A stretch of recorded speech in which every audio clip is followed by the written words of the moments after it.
Hello everyone, welcome to Harv's World. All one of you. There will be more coming, I'm sure, but for now, just a few. Or just you. Welcome. And actually, I need to refill this sucker.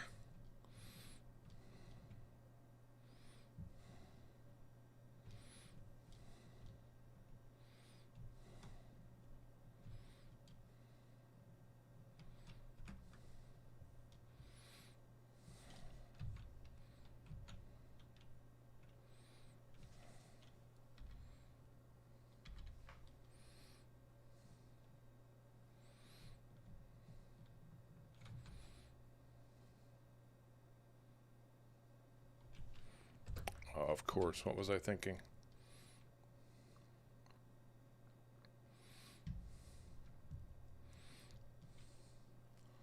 This is just a little bit more of a challenge sometimes than I like it to be, but I'll get it sorted out. Just because it's hard to see the angle.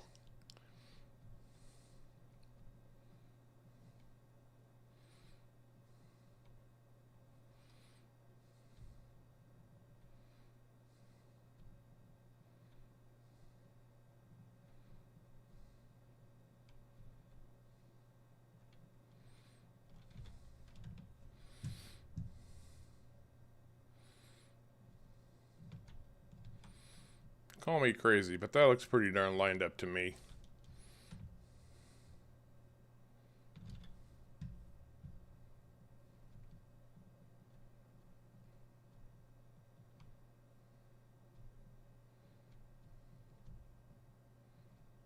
Alright, I can see where this is going, so... Nope, that's not what I wanted. That's what I wanted.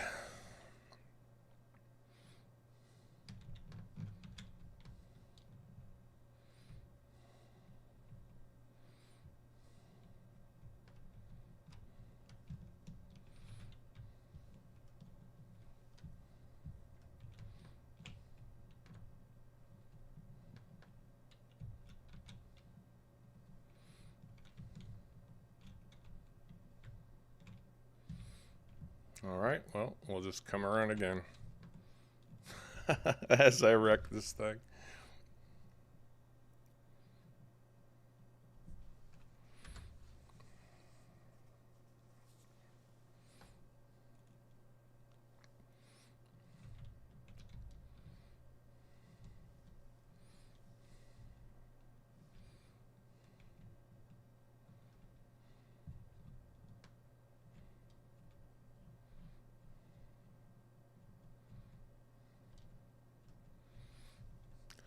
Maybe I should just stick with pallets.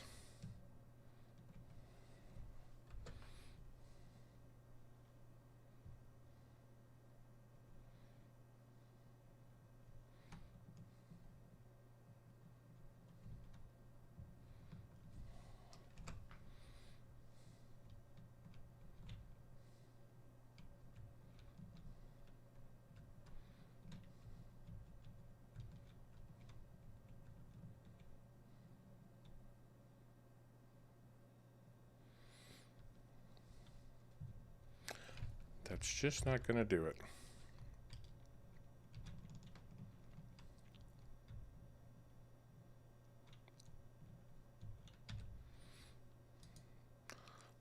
Nailed the seeds at least, for Christ's sake.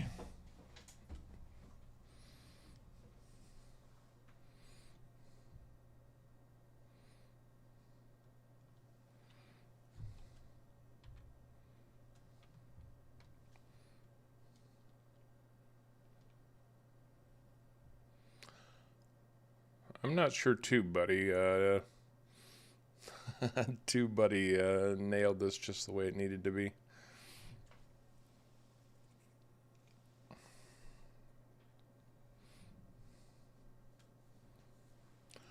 Hey, Aikido756, how you doing, man? Yeah, Caveman is going to be joining us here in just a minute. He's sorting out a little bit of a mod issue, getting on the dedicated server.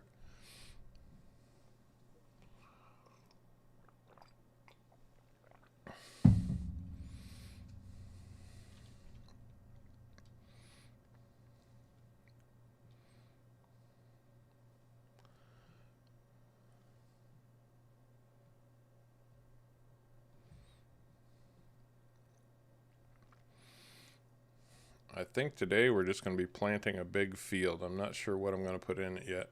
I have an idea, but I'm just not completely sure.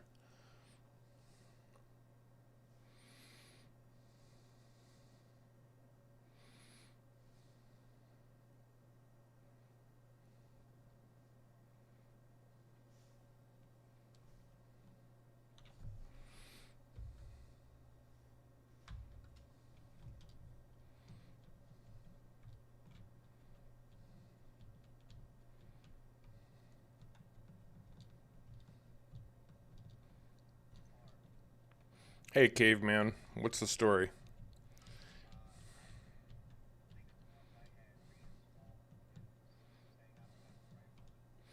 What version is it telling you need?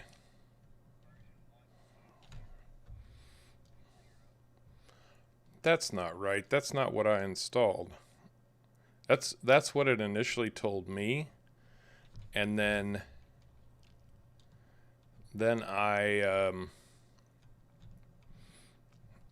I updated it.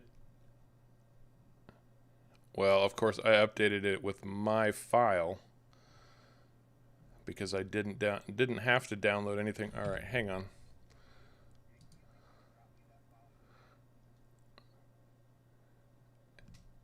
Yeah, but I don't think it'll let me copy the file while I'm in the game.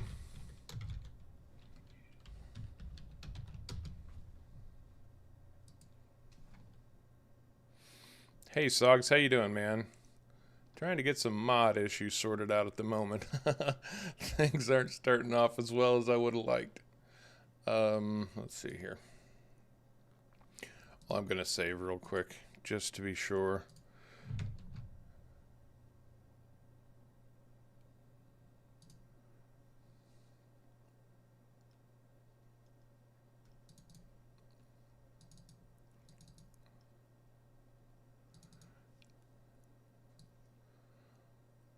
Should be silos, placeable refill, right? Yep.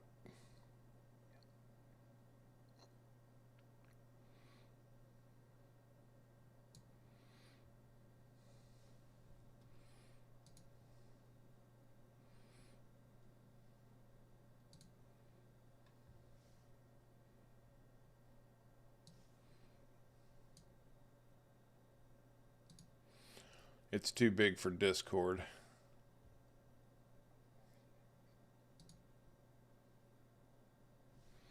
Let me double check it while I'm here, see if I can look at it. Oh, I do. Okay, this is really weird because I have 1.0.0.0. I don't know what the difference would be. I have the same mod.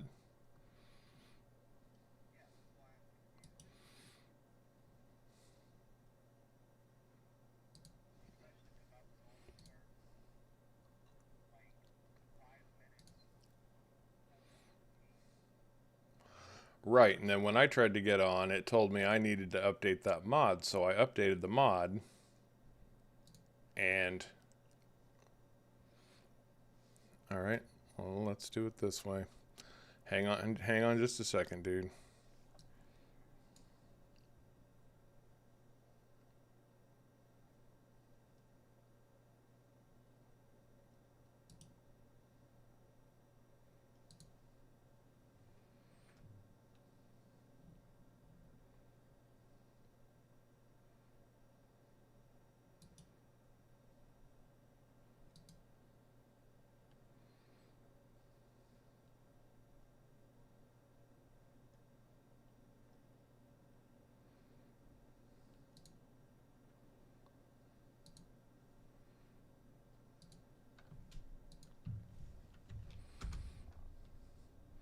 There, I just sent you a link to Google Drive.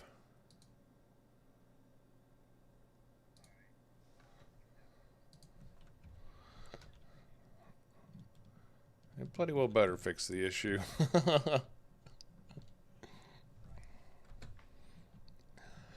So, for those of you out there watching, just so you know,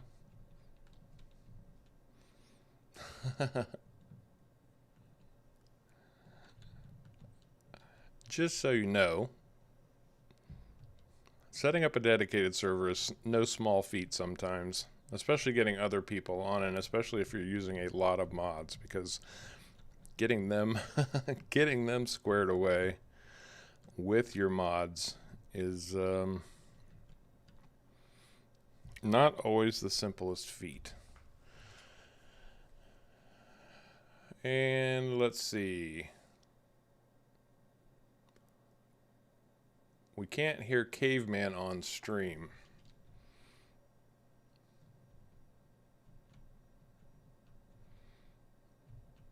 Yep, there's another technical issue that I need to sort out as far as streaming and playing with others go.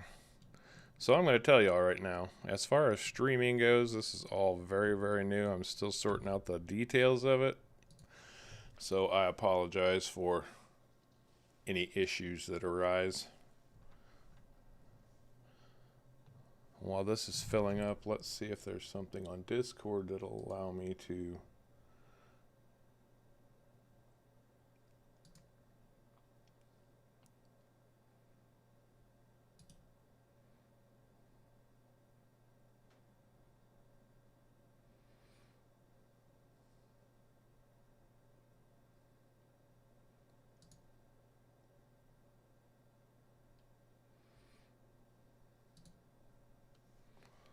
I am not seeing a setting that will enable that. Alright, that's just another issue we'll have to get sorted out.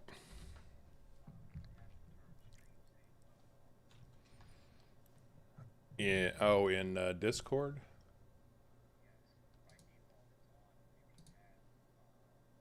Done.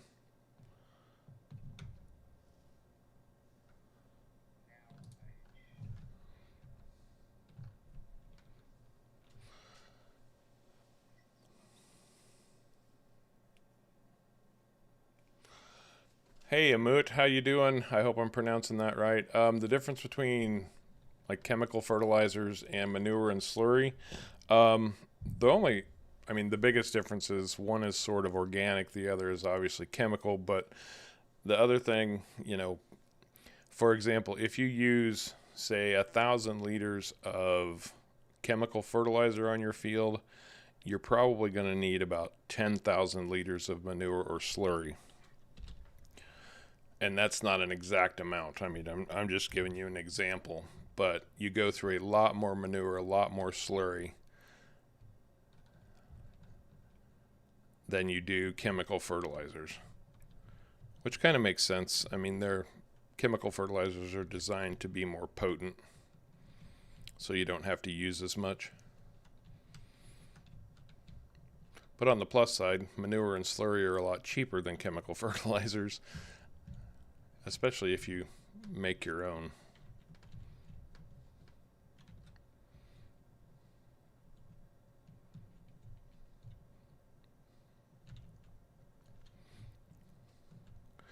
Which is one of the benefits of the biogas plant. I don't agree with the way the Giants implemented biogas plants, but if you're selling your silage to the biogas plant, you get digestate back, which is effectively the same as slurry.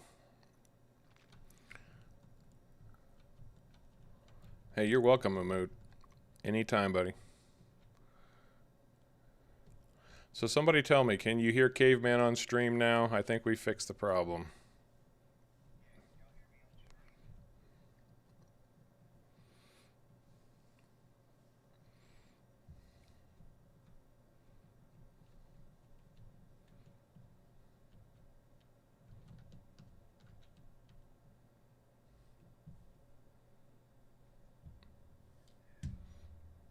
There aren't many people watching just now. They might not be listening. They might just be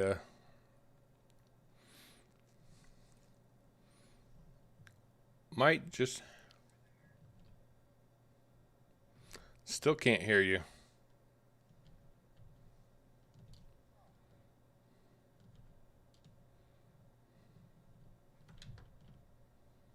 if I could sneak through right here.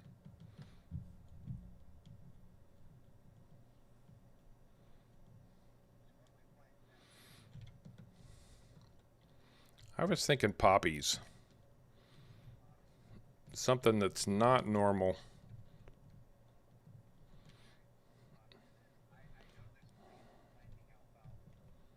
Oh, really? What happens?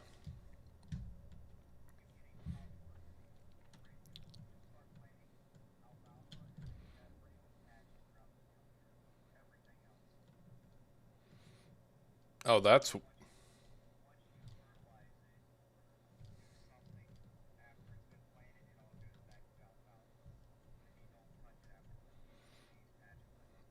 Oh, that's weird.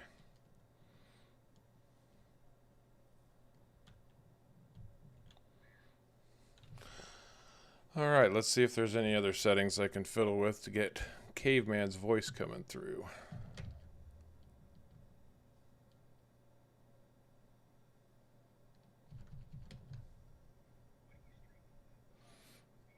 Yep, OBS.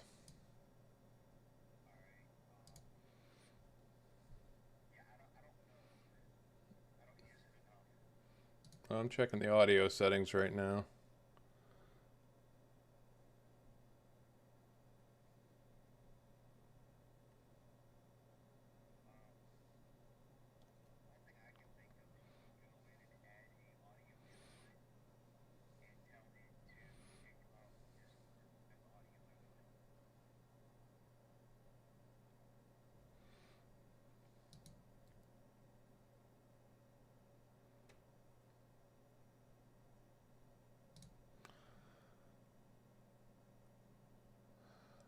Well, I have the option to set my headphones, but but I'm not. Let me see what happens. All right, say something now. Hello, everybody. Because I would expect if I can hear you. Hello, everyone. Hopefully, Can y'all Akito hear? will continue. Akito made the comment that your volume needs to be turned up, so maybe they were hearing you, but you were just down. That's a possibility. But I'm not sure.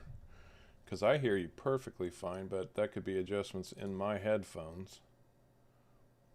Yeah. And I've got your user volume turned up all the way in Discord. Okay. Hey, we'll get this sorted out, one way or another. He said he's good now, so I guess he can hear me now. Oh, maybe it was that adding my headphones to the stream then. Okay, excellent. Yeah, maybe that's what it was. Okay. Well. We got that figured out. Yeah, we managed to kill off the viewership completely, but that's all good. Nobody's watching at this point except your friend. Yeah. Well, nobody said beginnings were ever easy. Nope, nobody did. Nobody did. Now to move the big bud back down there. It was down there, but now it's not. Oh yeah, I thought you had that sucker down here. Yeah, I had a field fully planted and it moved down there, and then when I got back on this morning to start with, it was sitting in the middle of the field that I had finished planting. Oh, you must have forgot to save the game. I must have. Oops. Yeah, oops.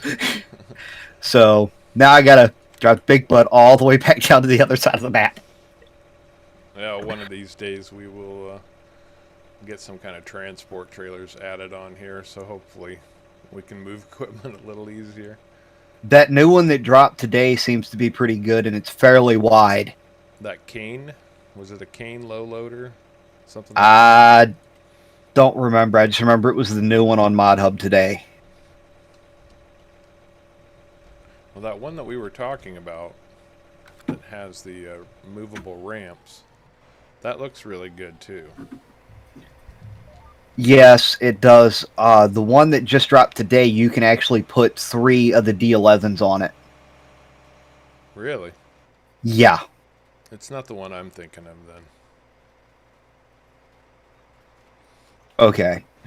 But yeah, that one, that'd be nice to have. Big Bud. I could probably put the Big Bud and the planter setup on it and haul it around. Holy crap, that would be massive. Because you have the Borgo, right? The same big Borgo that I do, the 71 300 tank, and I've got the 24-meter one. I've got the one that folds up and back in on itself, not the one that folds backwards. okay. Yeah, I didn't like the one that folds. The one that you, I think I've got a different one than you got. Probably. I've got the 3420 Paralink 30.5 meter. Yeah, I've got the 3320-76 Paralink hoe drill, Gotcha. 23.2 meter. I like the way that one works better. I went purely for size.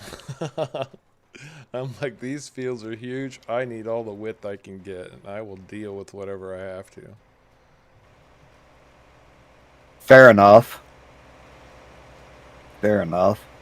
I also know when I was trying to use that one, it would cause me to lag more. Yeah, you have connection issues on your end sometimes, so that makes complete sense. Exactly. But the slightly smaller one doesn't have that issue. So, hey, if it works, it works. Well, I'm not a big fan of articulated tractors either, mostly just because I don't ever use them, so I've never gotten used to driving them. But I had to get the case just for the horsepower to make sure I could pull this thing on pretty much any terrain. It's not terribly hilly on this map though, but still, I just wanted to be sure. Yeah, every once in a while you'll get that one hill that just, you need the extra oomph. Oh, yeah, we're up. Or you have a patch of straw that you can't pull through. Yes, that, I'm sorry, that was still funny. Oh, it was funny. Annoying as all get out, but funny. With the fact of how high that collision box was, and it didn't affect the tractor, it only affected the plow. Yeah, and I didn't even see that. I mean, I wasn't looking, but Yeah, I opened up the what is it, F5 menu or whatnot, yeah. so you could see a little bit more. F5 is the one that puts all the little spiky things on the ground. Yep. Yeah, F5's the one that shows the collisions and all that fun stuff. Yep. F4 is the one that allows you to see stumps underground. I've actually got it turned on right now, as a matter of fact. That's interesting. Yeah, but F5 you got to cycle through, like, I think it's like three or four different types of stuff you can see with it. Oh, yeah. So there's a lighting one that shows where all the lighting is falling, it looks like. Collision boxes. Yep. Lighting. Interesting. Well, I don't know if it's the fact that we just suck caveman or that TubeBuddy is full of it. But this is the time it told me I should try streaming if I wanted to stream, and I think TubeBuddy's just full of it. That, and it probably, you haven't streamed enough for it to really get enough data to tell you when you need to stream. well, it's basing its data on when most of your subscribers are online. Just because they're online doesn't mean they're looking to stream. They're looking for Anything. anything. Yeah, probably just to put on like a video during their lunch hour that they can watch without having to focus on it too much or whatever. Exactly. Exactly.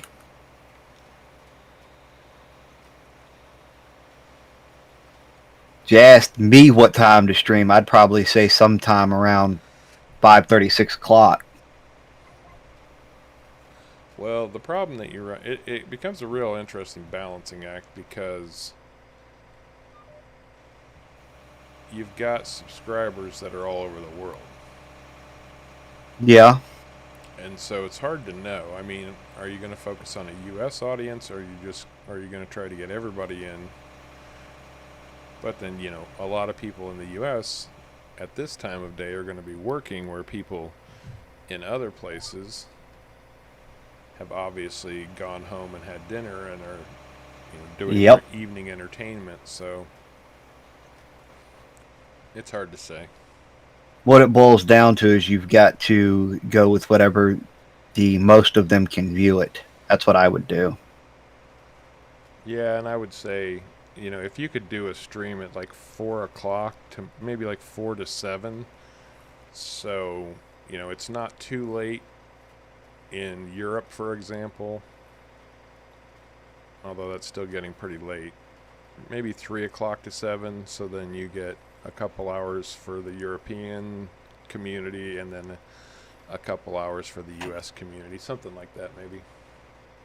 Yeah.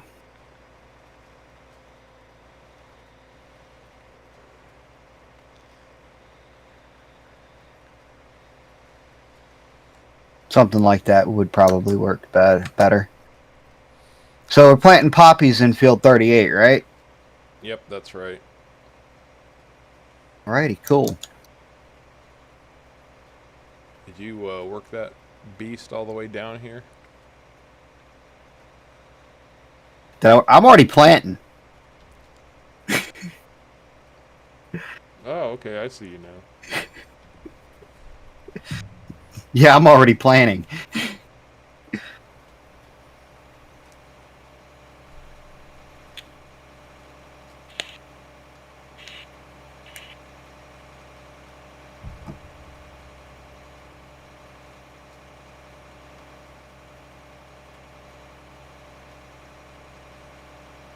Pulling a piece of equipment that requires 500 horsepower with an 1100 horsepower tractor.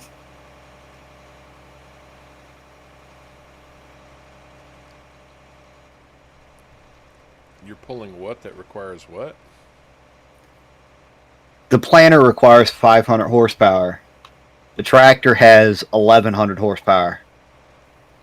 Yeah, that'll do.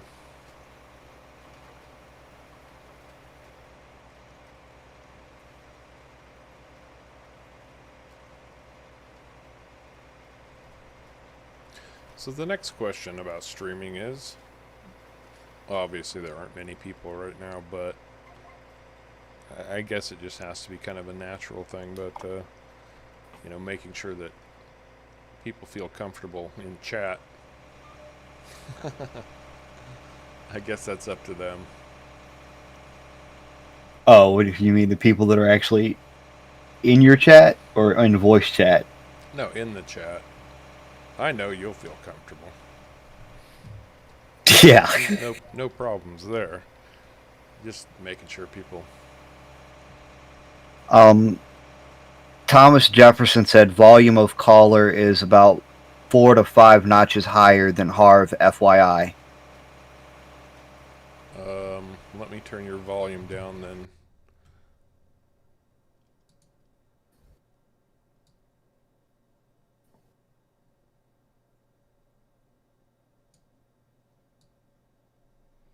Say something now. Is that any better?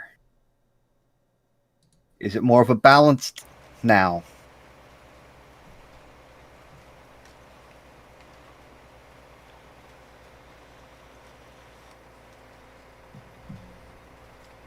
Oh, He says that's better. And that you can't make everyone comfortable. for some reason my chat was frozen. So,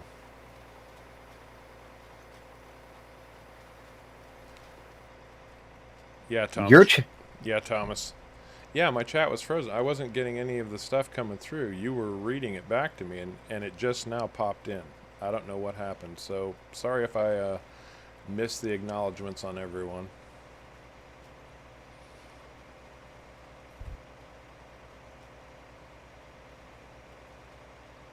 Harv may still be a bit louder still. Oh, Well, If Harv's louder, that's fine. He's the one hosting the stream. you have a volume control knob to turn things down a little bit too. Well, volume control setting. I do. Oh, no, no, no. I mean,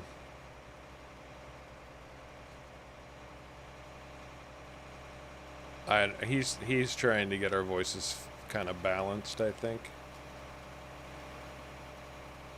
which makes complete sense. So, Thomas, what you're telling me is I need to turn Caveman back up just a little bit. Oh, he meant I'm still a little bit louder than you. Oh, I see. All right, let me get this tractor turned around and I will adjust that just a little bit more.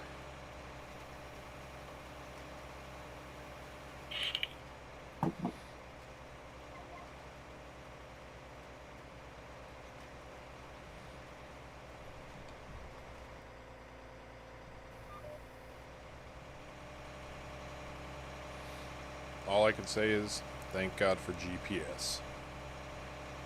Oh, yeah. I mean, on small equipment, it's extremely helpful.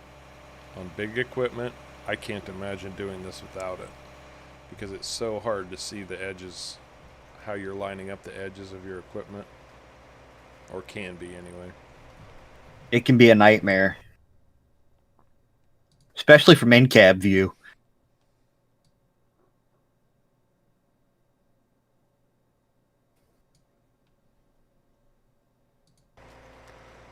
Okay, I just set K-bend down another 10%, so testing 1, 2, 3. Testing 1, 2, 3.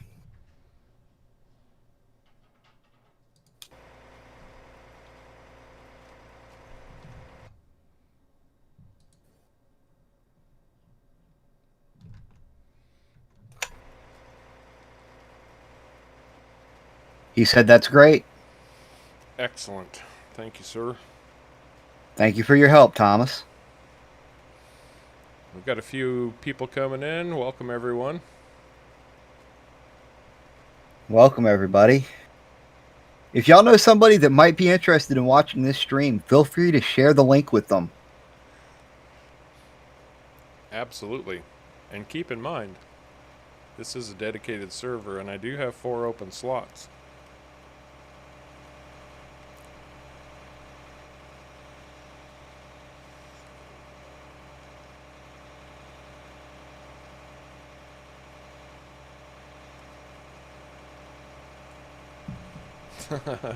I don't know if I'd go that far, Umut, but it's definitely a big deal.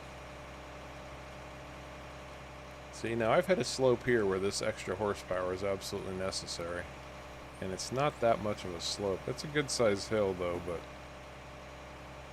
even with almost 700 horsepower on this case, I'm down to 5 miles an hour going uphill, so maybe I need to get a big bud. You need to get a Big Bud 747. I guess if I was going to buy an articulated tractor, I should have gone big or stayed home. Exactly. Exactly.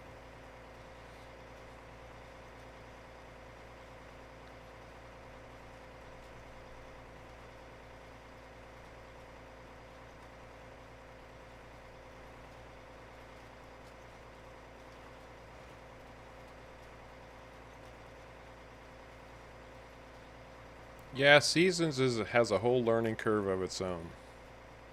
There's a lot going on with Seasons. But, you know, when you've done a few maps and you're like, well, it's just a different map, but I'm doing the same thing over and over again, Seasons will just turn it into a whole new game, and completely change your goals and how you view the map and what you're doing. And frankly, it's my personal belief that seasons should have been included in the base game to begin with, since it was such a big part of 17. Yeah, that's valid. But at the same time, I would also argue that Giants has built a solid foundation of a game, but it's the modders who made this into the game that it really is. If it weren't for the modders, this game would have died a year and a half ago. It probably would have died 6 months after it released. With only the diehards like you and I still trying, but actually, no, I think, if you had the same equipment, the same tractors, the same stuff, same crops over and over again.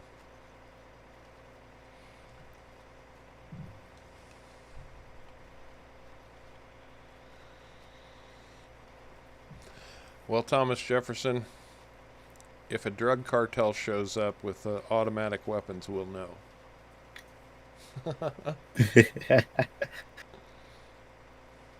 Or if tanks start rolling in.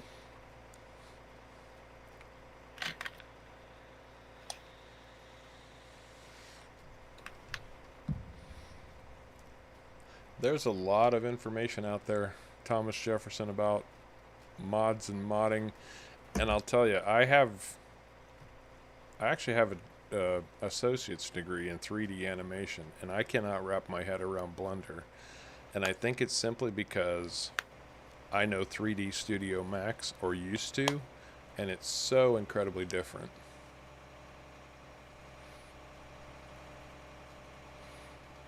Yes, Blender is different. Because in I learned Oh, go ahead, Caveman. I learned originally on Maya, and Maya's expensive, so I switched to Blender. It's been a complete nightmare trying to relearn everything, and it doesn't help that Blender keeps changing their default key bindings. Oh, I'm sure. Yeah, see, and I imagine we didn't have, and 3D Studio Max is the same. I mean, it's out of reach for your average person. Financially, it's just outrageously expensive, and I understand why. I don't care that it's expensive. It's just something I can't get my hands on. But it works basically in geometrics as opposed to Blender, where it's all extrusion, or it seems to be all extrusion.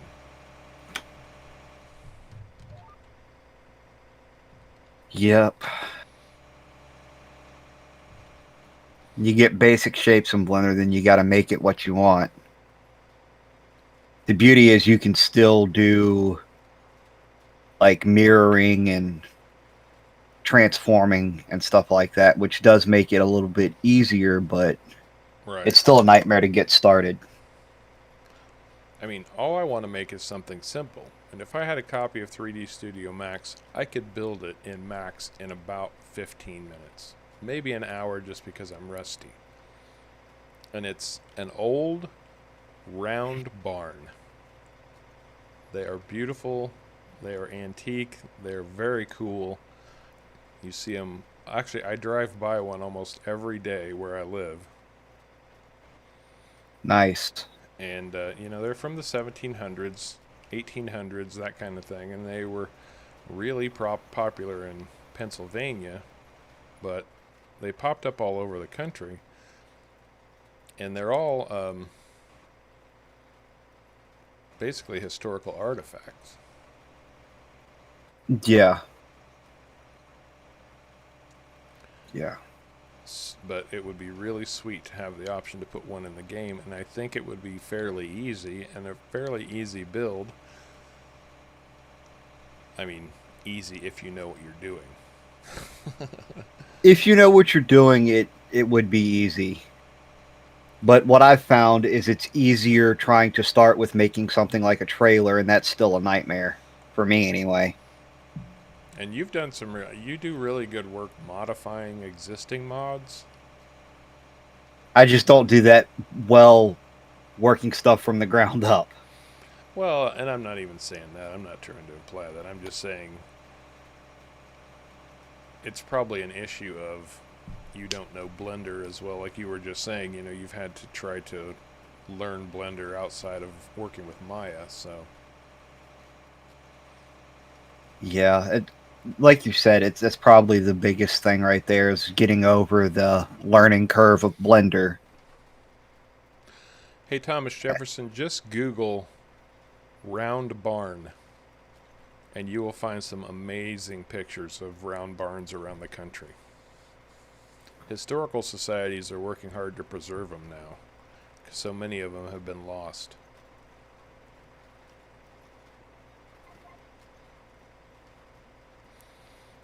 But yeah, I can link you, or I can either link you, or I could throw some pictures up on Discord.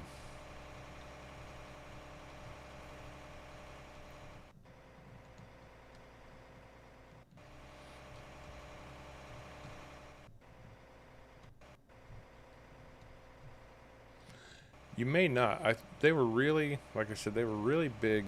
Uh-oh, I've gotten all jacked up here. They were really big in Pennsylvania. I know that they were very popular up north.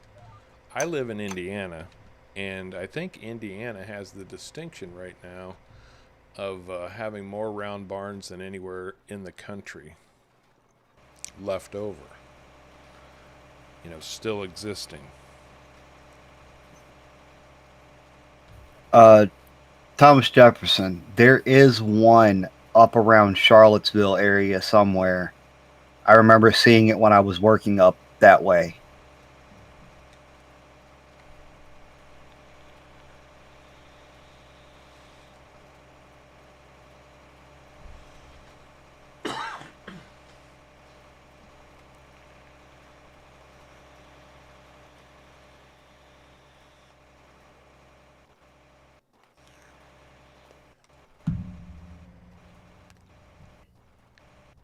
Oh wow, something just happened here. I was seating at 18 miles an hour going downhill.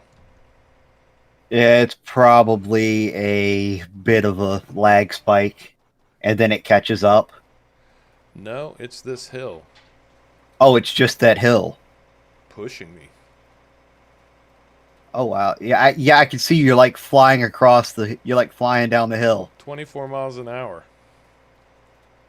Wow. Now we're slowing back. That's a bigger hill than it looks like. And the planting through there is really patchy. Wait a minute, I'm still running at 22. What happened here? You found a way to break it. No, I'm slowing back down now. Wow, that's funky. I'm gonna have to go back and replant that row.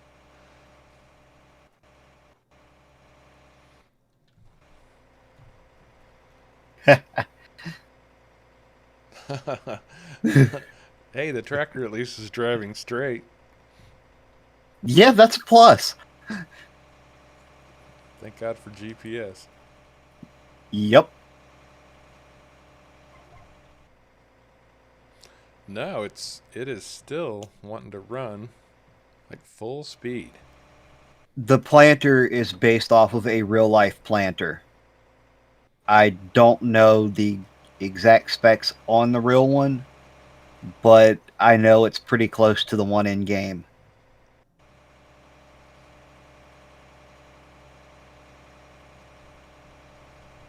Yeah, what Caveman was saying.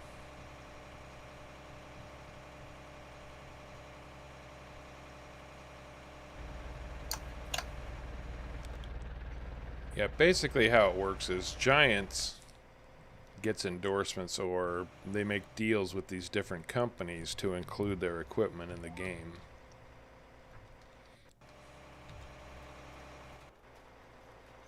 Yep. And, then they'll go and try to make as realistic a version of as possible for the game. And then, of course, all the players are sitting here looking at Borgo the whole time, thinking, wow, when I get my big farm in real life, I'm going to go buy this big Borgo planter. Yeah, and then they realize that some of the prices in the game are inflated and some of them are decreased. Hey, Amut, that's exactly what I was just about to say. Mike Mitchell, he's a huge Canadian farmer, has a pretty decent YouTube channel, but he uses these big Bordeaux planters, and he's planting tens of thousands of acres every year. If you like big equipment, watch Mike Mitchell because he's got tons of it.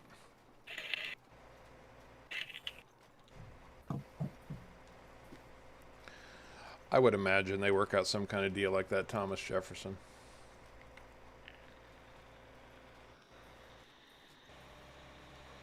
They either work out a deal like that or they pay a flat licensing fee. It really just depends on what they can work out with the company. Yeah, yeah, exactly.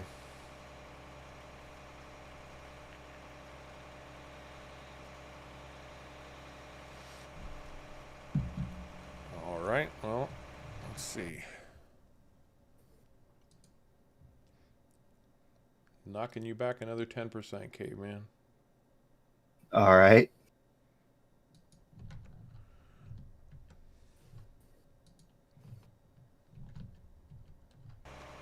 Testing 1, 2, 3. Testing 1, 2, 3.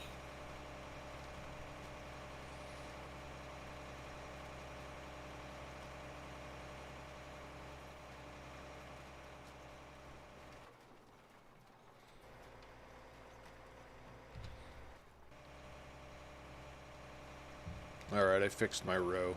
I don't know what happened, but man, I was just flying across the field. If the field was completely level, that would have been fine. I think I would have planted with no problem, but I was hitting some bumps in the field, and it was just saying, yep, not planting here, not going to plant there. Like going down an old country road. Exactly.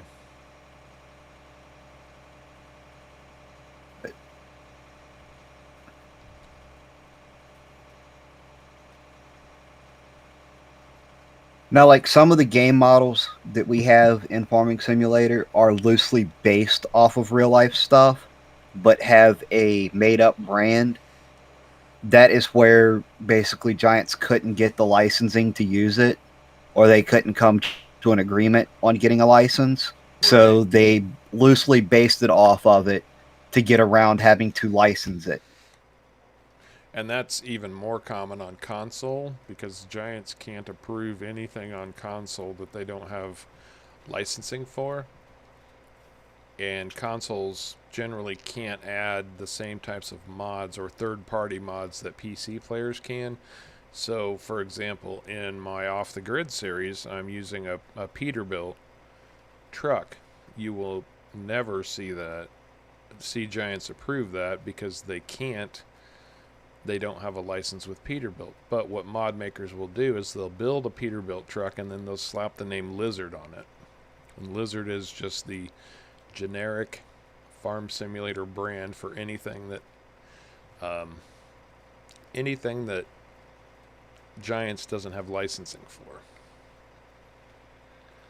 Exactly. And some modders even have their own custom brands that they use. There is two trucks on Mod Hub now that are on console, and they are modeled after Peterbilt's, but they've been rebranded. Uh, one of them is the older Needle Nose Peterbilt. It's based off of a 352, I think, and the other one's based off of a newer model Peterbilt.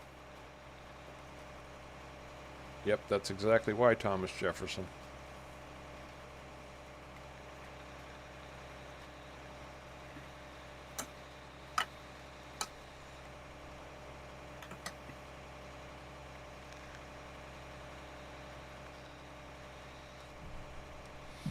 Yeah, we're going to knock this field out in no time.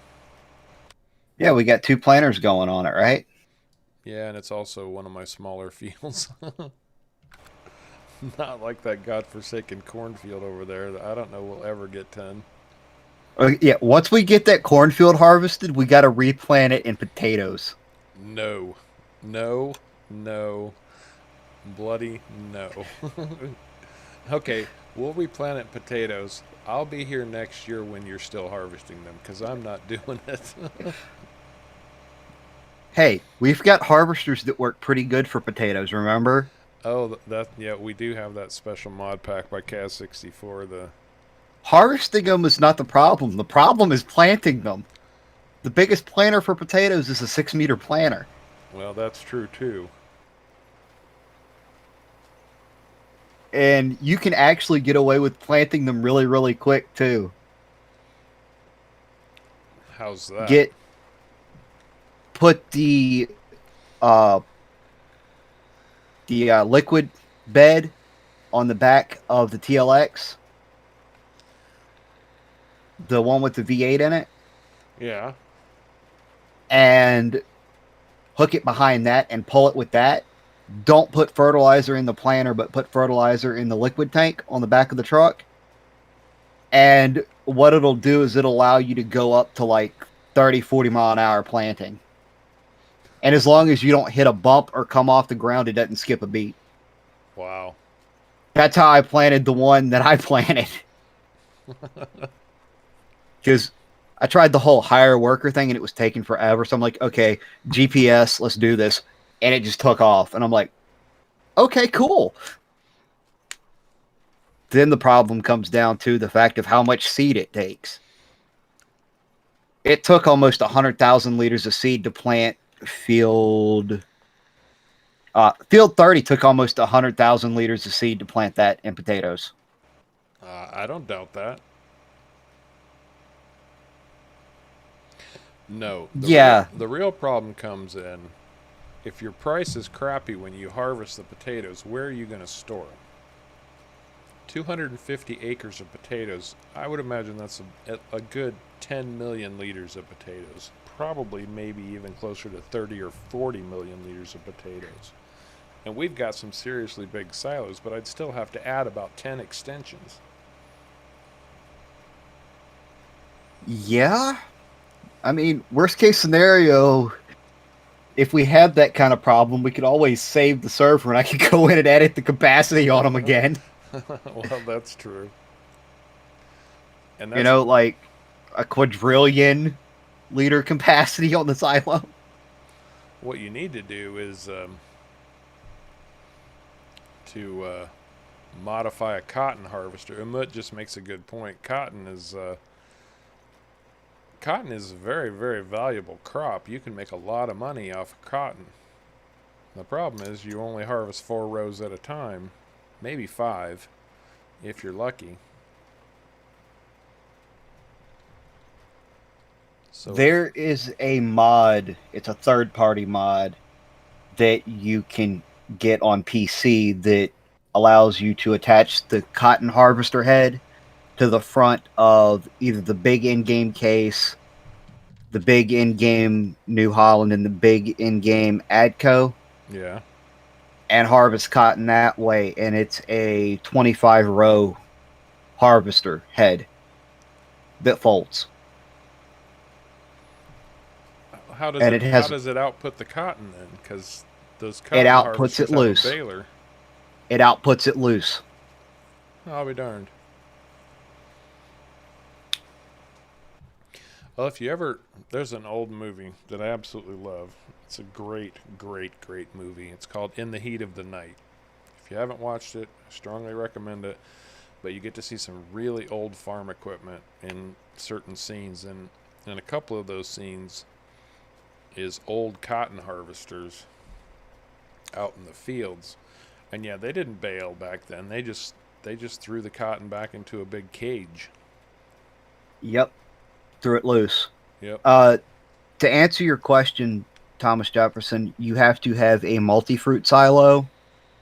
There are quite a few on ModHub. There are some that look exactly like the in-game silos, and there are plenty of modded ones. You can just dump fertilizer all that fun stuff into the silo if you have a multi-fruit silo. And not all multi-fruit silos are built the same. Make sure that it's one that will accept fertilizer. Because If some people just build multi-fruit well, to take crops, but usually they're built to accept anything that the map has to offer. Generally, yes. If you want one that I do know takes everything, it is the MF Shed Pack by Alien Gem. That pretty much will take anything. It even holds some liquid stuff. On my Ischia Farm series, I use a multi-fruit silo that will take anything because it takes the odd crops on that map, like red and white grapes, it takes almonds, it takes olives. And Thomas Jefferson, to answer your question about balers, a new mod just dropped this week to empty a partially full baler on ModHub. It does not empty it in the sense of getting a bale. It deletes everything that's in the baler. Yeah, but you're going to lose it anyway, so what does it matter? Now, something to keep in mind about partially full balers is anything you pick up off of your next attempt at baling is just going to convert into whatever you already have in the baler. So you'll still get an extra bale. Say you've been doing grass, you've got 2,000 liters of grass left in your baler, then you want to go pick up some hay and bale it. Well, the first bit of hay you pick up is going to be converted into grass to complete that grass bale. So you don't officially lose it. You just have one extra off bale to deal with. Right. What I like to do is I like to use the easy dev tools and just finish that bale off with whatever I've been baling. That way I don't have to worry about the next one being changed. Yeah, you can do that too. And then you don't have to worry about losing the bale, because sometimes you'll get like 99% of a bale and not be able to empty it because you don't have enough left. So just use easy dev tools, fill the baler, get your full bale. Happy day. And we have a few people popping in and out, so I'd like to say hello, everyone. Welcome to Harv's World. Hello, everybody that just joined.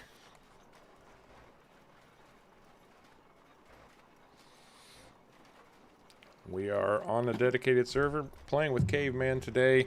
And if you don't know, Caveman is the proud owner of the YouTube channel Caveman's Tech and Gaming. If you like time-lapse farm simulator videos, he's doing a really good series on No Man's Land, so you should check that out.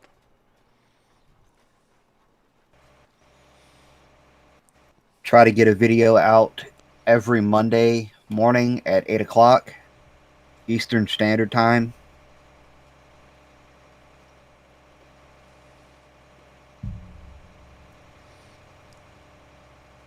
It's just a regular harvester that you use to harvest the poppies with draper head. Do you know if there's any additional output on poppies? Like coffee will spit out chaff. I think poppies spit out something on this map. I think they spit out almost like a straw.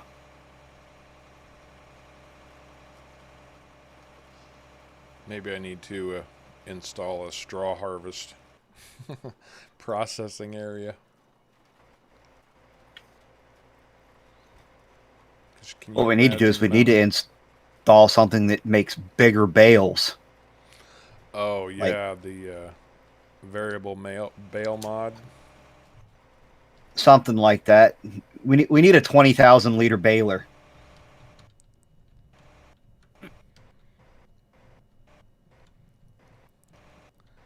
How? I guess my question is, how do you, like, so if you got a 20,000 liter bale, you're going to have to modify what not just the bale capacity, but I mean the sheer weight of a 20,000 liter bale. If you put that many bales on a bale trailer, you're going to need that 747 times 2 to pull it. Um, actually, no.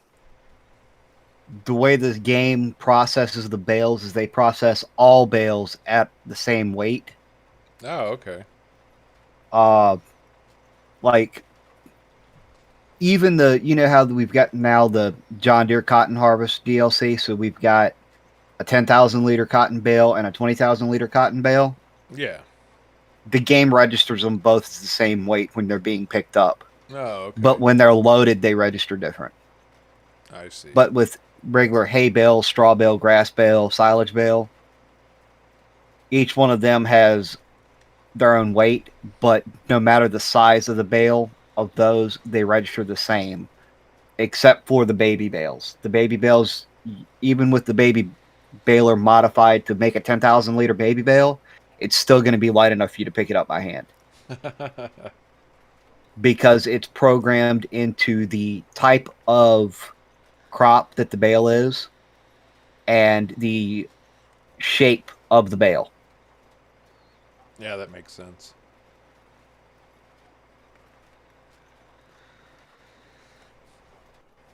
So it's the way they coded it, made it easy. I just think it would be great if, you suddenly had 10 bales on a trailer and the tires all popped. That's what they need. Tire popping animation. Well, if you want to try to figure out how to code it, be my guest. No thanks. I know somebody is working on a way to code it so that your tires actually have wear, and when they get bald, they lose traction. Really? Who's working on that? I don't remember who's working on it. I remember Silver News said something about it. Interesting. I think that would be interesting to see.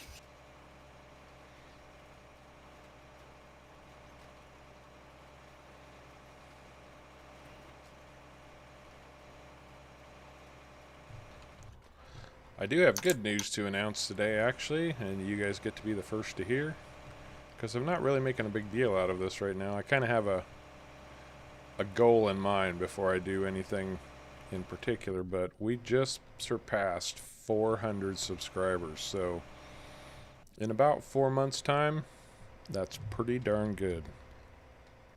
And I can't thank you all enough for supporting the channel. Congratulations, Harv. Thank you.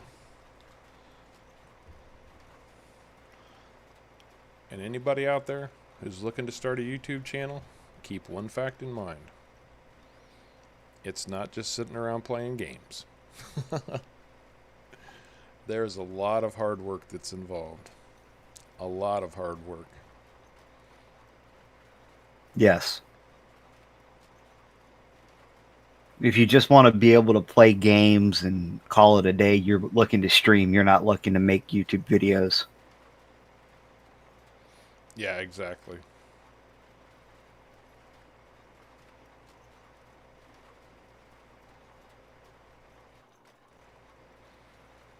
Thanks, Aikido.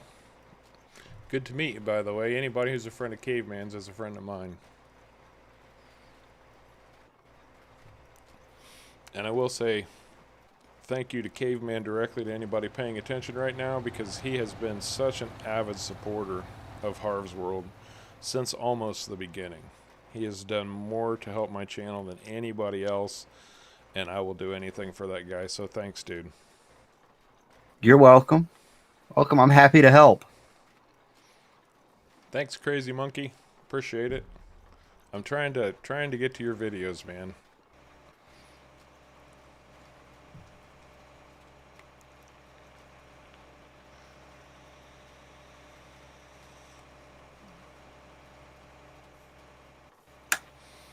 In fact, some of the mods, if any of you watch the Off the Grid series, which is the one that everybody likes the most, I'm gonna turn around and finish up this last little bit here, Caveman. So if you want to wrap up, and I don't know what we're gonna do next, but Well, I got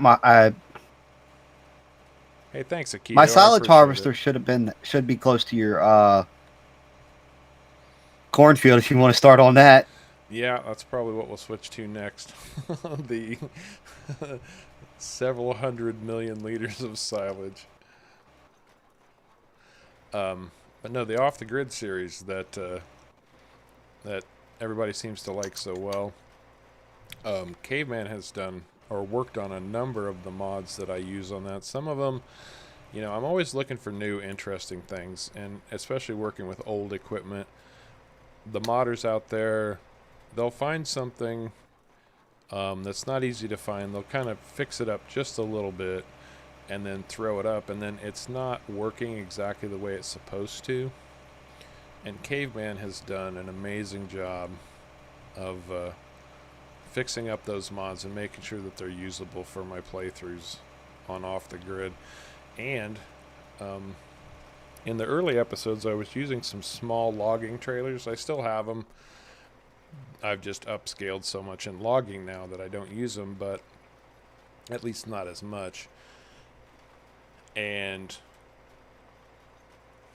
Caveman took the base model, he added lights to them, he added attachers so that I could run them, one in front of the other, hook up to them in a chain kind of thing. He really made a big difference on that mod, and it helped out so much. So when it comes to modding, Caveman definitely knows his stuff. At least as far as fixing pre-existing mods, and he's doing a lot to learn more about creating his own. And apparently Thomas Jefferson is too. Just getting started. I think Thomas Jefferson came to Farming Simulator in part because I did a Ravenport walkthrough for beginners, and had a lot of good positive response from that. A lot of people have really helped them get into the game, and Mr. Jefferson has taken a liking to Farming Simulator and is now trying to learn modding himself. So anything I can do to help, guys. Anything at all. And if you're thinking about getting into Farm Sim, definitely go check that series out. There's some really valuable information there. And it's going to be ongoing. I'm not done with it yet. It has evolved to a point where players now have all the basic information that they need to go on and work their farms, but I'm going to add some more advanced information. Just have to get around to doing it.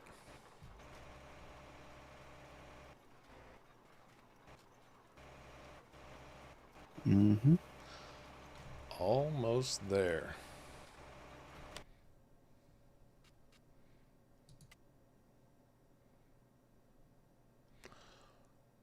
And you know what? This field, What? because we plowed it under. I plowed all those soybeans under, so this field is almost completely fully fertilized except for the outer edges, so it's only going to take a little bit of fertilizer. Yeah, it's not going to take much.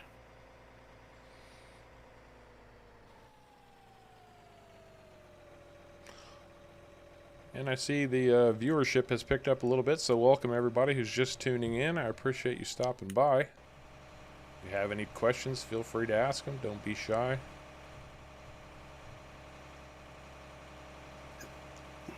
Welcome, everybody. Just finished planting field 38 at roughly 160 acres of poppy. And now we're going to start the silage harvest on 39. Well, we're going to continue the never-ending silage harvest on 39. I've got a field of sunflowers that's ready to be harvested too, and I don't have any corn headers. I need to go pick up a couple. Actually need a second harvester too. That sounds fun. Oh. You want me to go get my harvester and a corn header for that, or you want to do corn? Oh, let's work on the cornfield a little bit, and then I have a feeling that's going to get pretty boring in a very short amount of time, so maybe we'll switch up. All right.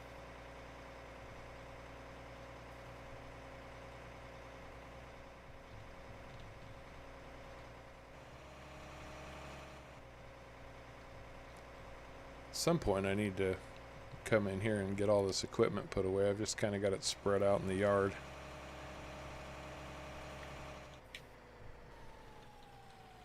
Find a place for it all. At least all yours is at the yard. That's true. I've got some in your fields, some in my fields. I think I've got some over in Matt's field. See, this trailer has 748,000 liters of chaff in it already. And that's just the small, minor part of this field that's been harvested, which is just a tiny strip around the outer edges.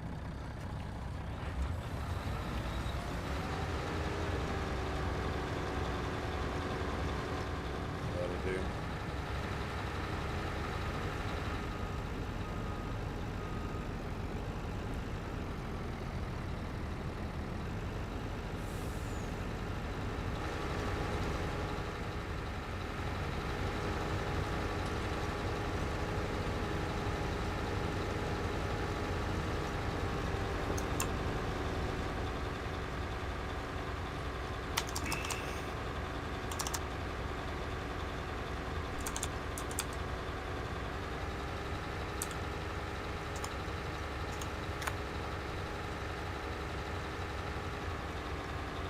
There we go.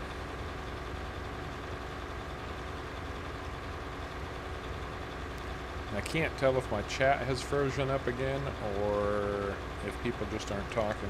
I'm paranoid about it now because I was missing so much earlier. The last thing that popped up on mine is no rush. Yep, that's what I got too. Okay.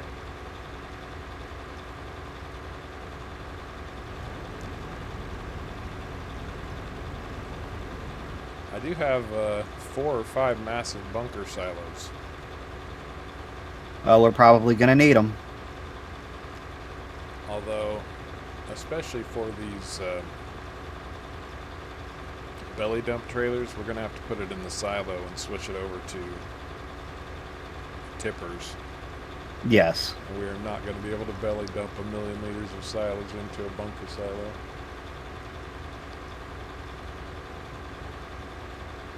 Yeah, I think it's a little harder said than done. Or easier said than done. It's going to be hard.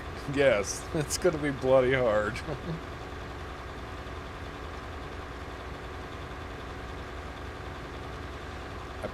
If I was smart, I would have just harvested the bloody corn. Just a standard draper header. We'll take the poppies out. And welcome PM Midnight. How you doing, buddy?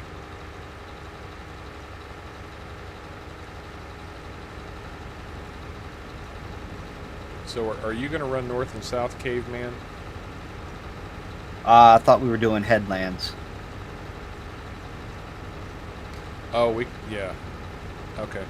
I just need to get readjusted here then.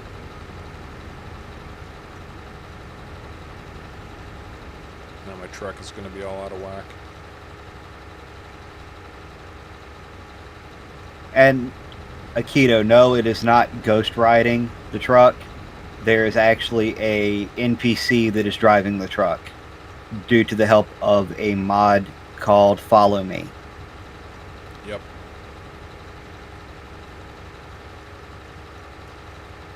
An absolutely brilliant mod in my opinion, and I think it's one of the most useful, most powerful mods in the game available to every player.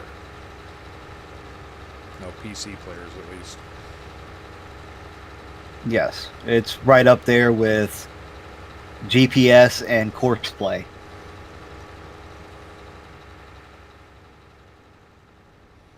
I don't know where my truck is running off to, but it got severely confused. Hey, come here. That was pretty funny, actually. Like, I'm just going to go drive over here. You don't know what you're doing in that stupid harvester. I'm just going to leave. Yep.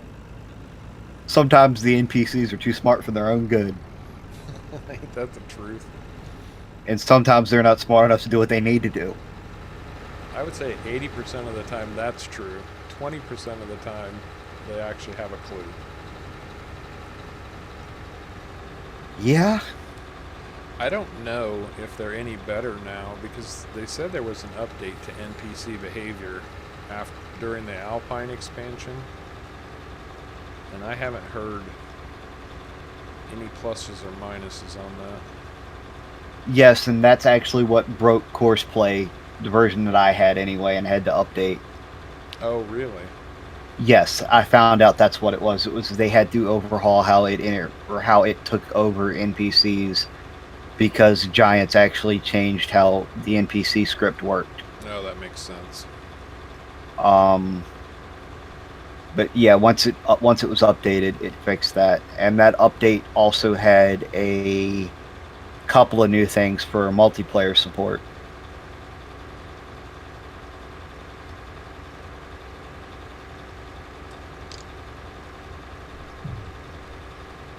Very cool.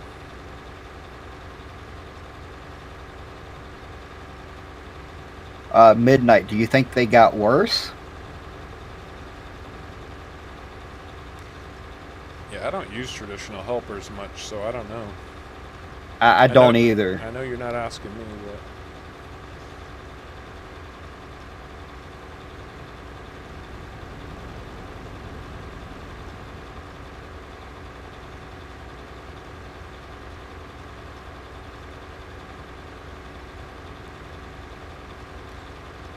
see, and that's where I say, Giants has done a good job of creating a foundation of a game, but it's the modders who have taken it to the next level. They've taken it 3 levels above what Giants provided. Yeah.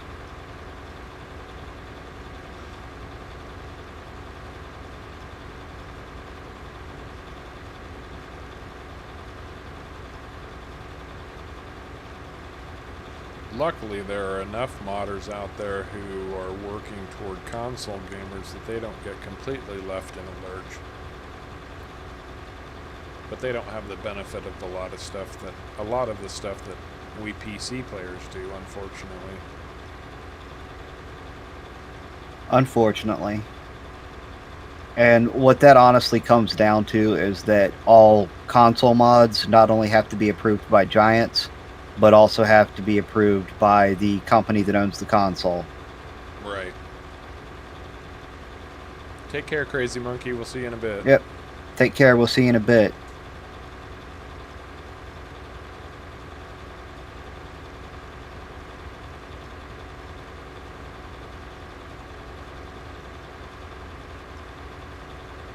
Okay, so they don't seem like they've really changed. Gotcha.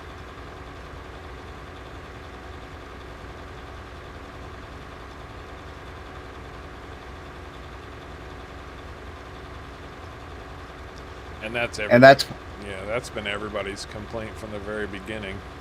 If you don't have, half a mile of headland available for them to turn around in,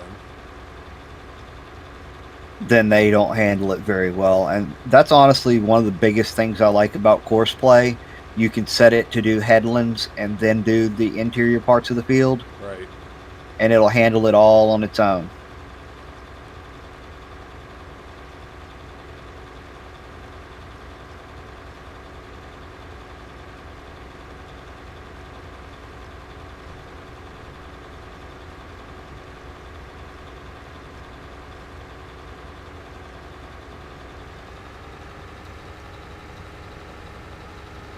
That is exactly,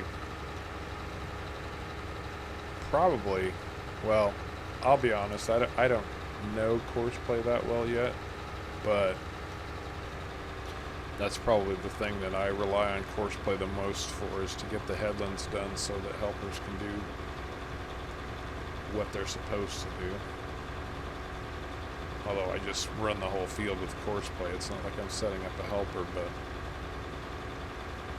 it's a helper enhancement mod.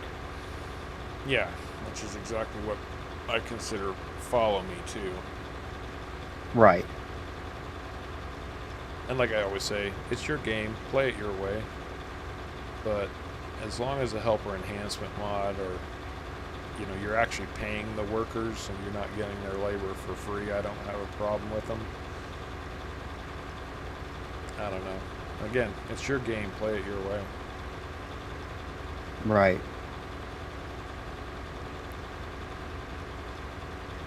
Yes, you're right. They don't. Helpers in game don't work very well at all on fields that aren't perfectly square. But courseplay, yet again, it can handle the fields that are irregular shaped because it actually will track outside of the field where the in-game helpers only track in the field. Right. And in-game helpers are limited to the snap grid of 0, 45, 90, so on like that. Degree angles. They're not allowed to do really arcs and stuff when they're actually working. Which a lot of the mod map makers now are including, 32 different degrees of field. Right, and that does help sometimes, but not always. Right.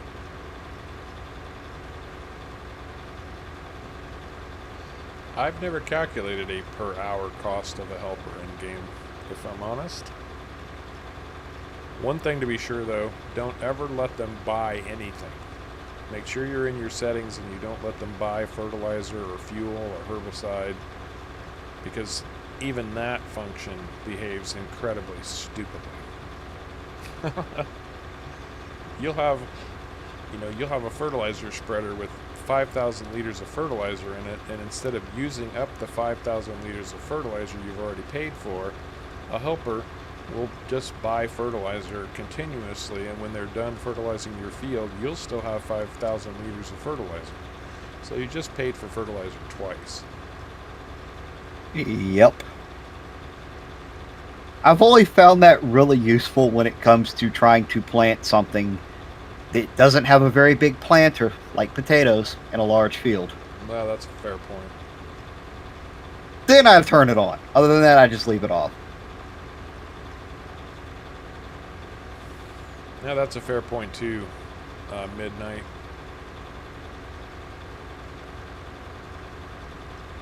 Keeping the poly counts down is very important for the console players. That's why they have slot count issues.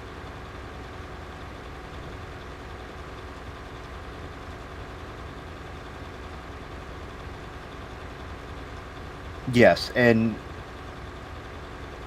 to be honest with the whole slot count issue thing, I think they could up it some on the new generation consoles that just came out. But from what I understand, it hasn't changed at all.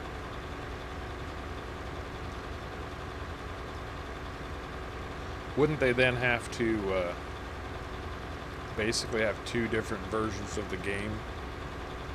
So if you're on a new generation console, you'd have one version of the game that generates a higher polygon count, or they have to be backwards compatible, I guess. And right now, it's easier to make them forward compatible without changing too much. Yeah, you're probably right there. It's probably why they haven't done it yet. It's just more work. So much easier to just let it do its thing.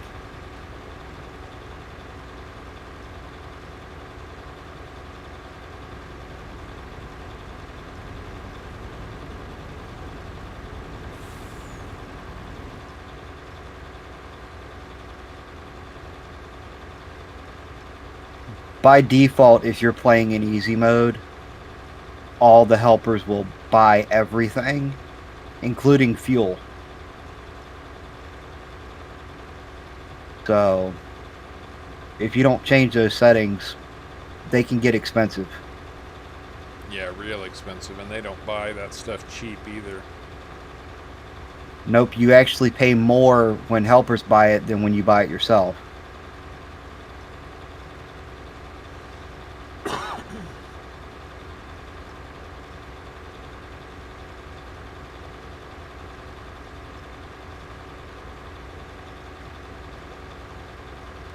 That's a fair point too, Midnight. You know, why hold back people with newer consoles?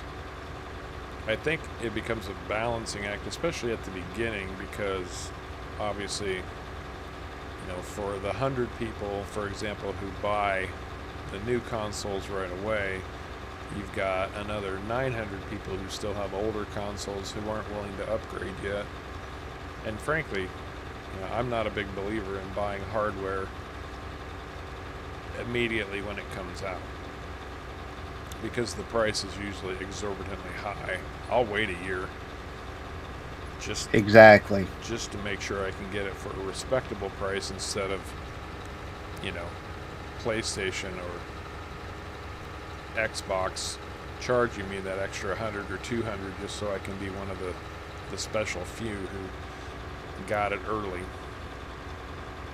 Right. And honestly, what'll probably happen is within 6 to 8 months, if it's still Farming Simulator 19, the newer generation consoles will probably get an update, and the older ones won't get the update, and they'll just stop updating the older versions of the game. That's what happens a lot with a lot of companies. But it generally takes 6 months to a year before they stop updating the outdated platform to give everybody that transitioning period. And Thomas Jefferson, I'm sure you're right. The helpers are just pocketing the extra cash. They're all subcontracted to the fertilizer and seed providers. That's probably part of the reason that they postponed the release of the next FS, is because the new generation of consoles were coming out.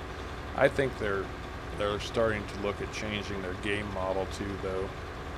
Now, this is just a guess, but based on what some other games are doing, like, you know, American Truck Simulator or European Truck Simulator, where they're just updating the game instead of releasing an entirely new version.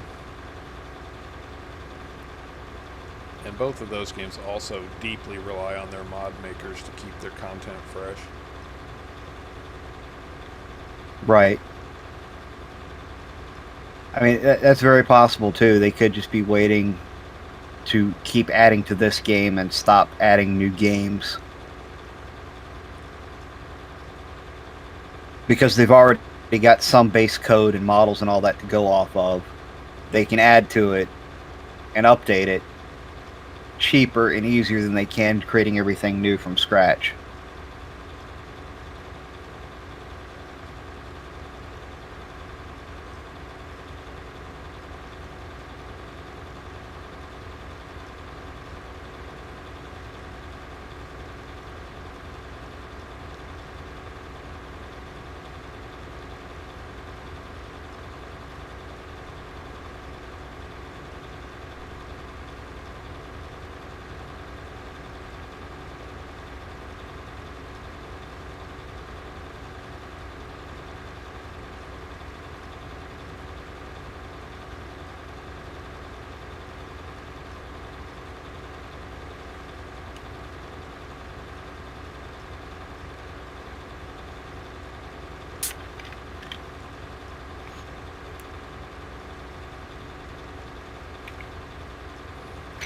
Absolutely, Midnight, 100%.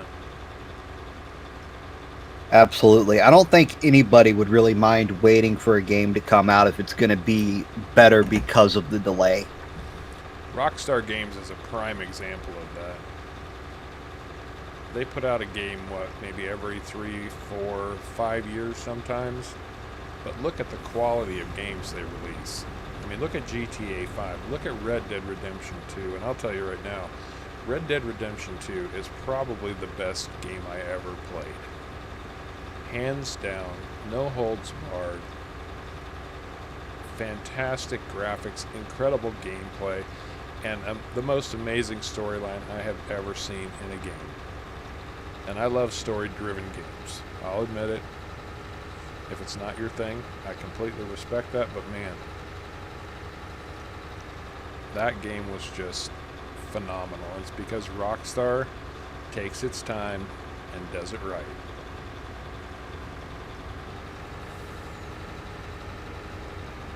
Most of the time, they take their time and do it right. Not when it comes to banning you from online servers. Well, that's They fair. don't. They don't look into anything. They just ban you, and then to get unbanned is even easier than it is to get banned. I'm not going to go into how, because that would probably hurt our channel, but just take that information and run with it. Caveman got banned from RDR or Red Dead Online, apparently. Not Red Dead, GTA 5. Oh. I don't play GTA Online just because there's so many frickin' hackers, it's not even worth it anymore. Yeah. And I got banned for hacking when I wasn't. Oh, can you imagine farming simulator in the RDR2 world? Holy cow, you're right, Thomas Jefferson. That would be amazing.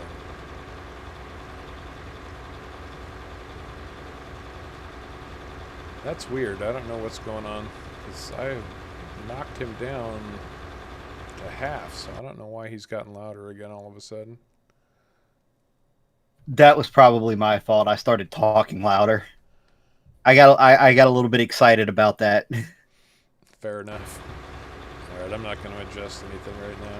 Maybe your microphone moved, or it could be anything. Yeah, it could be.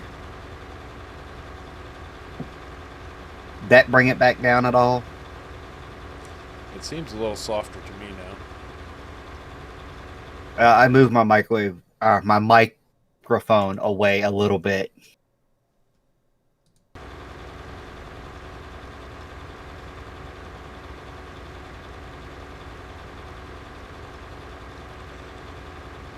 Yeah, I played GTA Online for a while, and it was fun for a while. But the griefers just became overwhelming, and I'll bet it is a lot better on console because it's not as easy to hack. Although, has that become cross-platform now? I don't think so.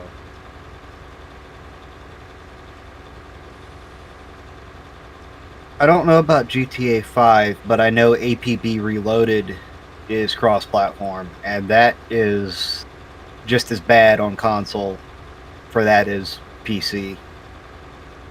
I think on console it's actually worse because you have no way to combat it on console. Right.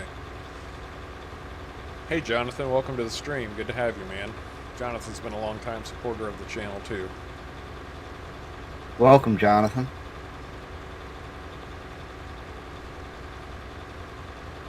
The guest is Caveman, by the way.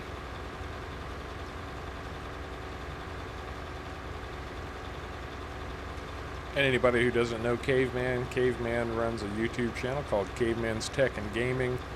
If you enjoy time-lapse farm sim videos, check him out. He's doing a really good series on No Man's Land.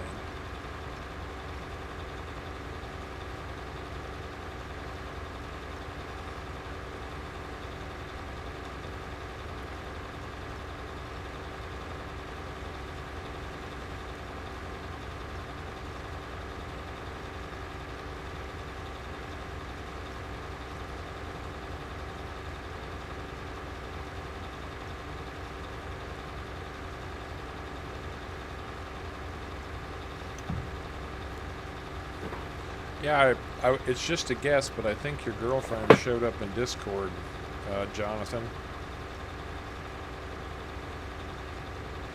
She doesn't play Farm Sim, but she enjoys watching the videos right now. I think that's who she was.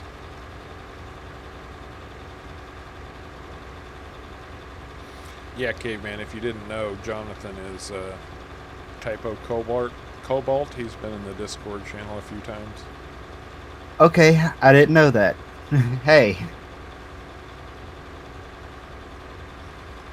And of course, everyone is welcome to join up on Discord. They're always around to chat, be helpful, whatever you want or need. Well, to some degree. I think my trailer's full and I didn't even notice. Yep, that would be 1 million outrageous liters of chaff that needs to go in the silo. I don't think my silo is going to be big enough.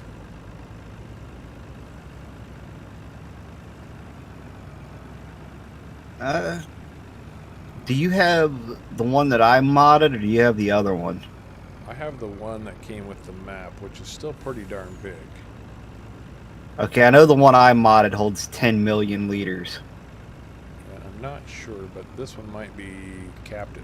No, let me check. I'll look in a minute.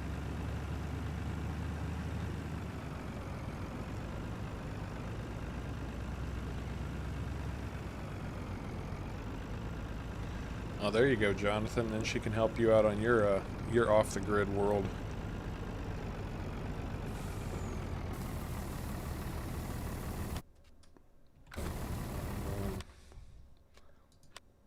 Garage.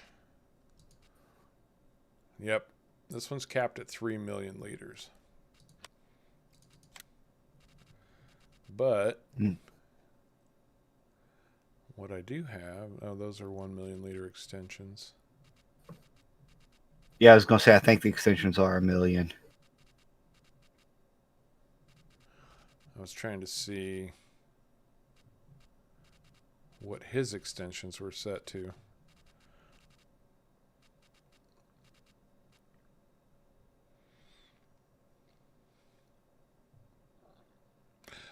It doesn't look like he included extensions in this map. Yeah, I don't think there were extensions by default.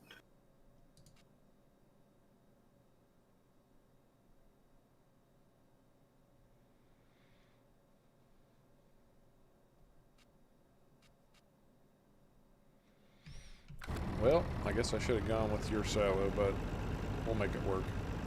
If I have to start unloading this and dumping it into the bunker silos, then that's what I'll do. Okay. I mean, there's only 1 million liters of chaff in there right now, so we got room for 2 more trailer loads. Okay, well, I've got a trailer that's 32% full and a trailer that's still empty. And I just pulled in an empty trailer, so... Or I just emptied a trailer, so... Okay. Well, yeah, yes, I do have 2 of those 1 million liter trailers. I actually have another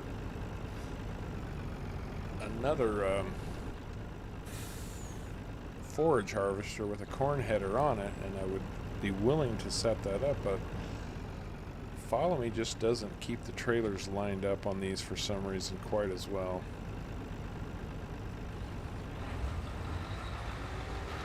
Yeah, I'm finding that out. You kind of got to do a little bit of a backup and yeah, all that fun stuff.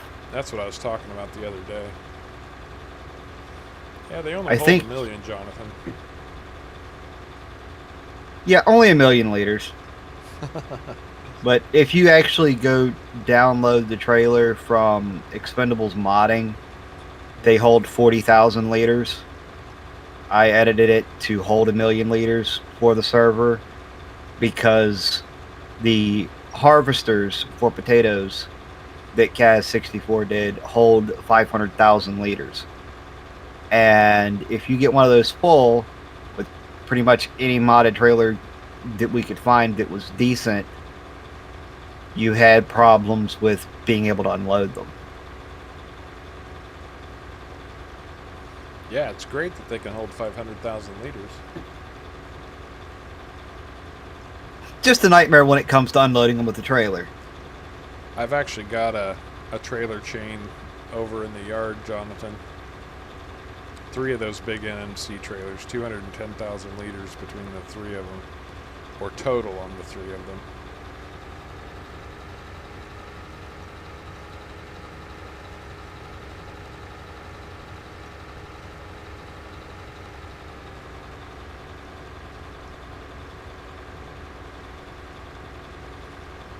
Good God, this field is never going to get done. Never. I think you're right, though. I think we probably would have been better off just harvesting the corn.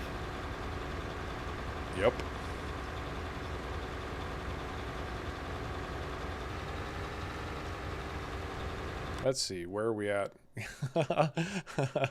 We've done maybe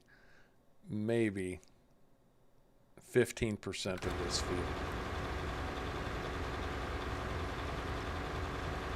Yeah, I don't think we've done that much. No? Just 10% maybe? Maybe 10. Well, there's nothing stopping us from just harvesting out the corn. The rest of it.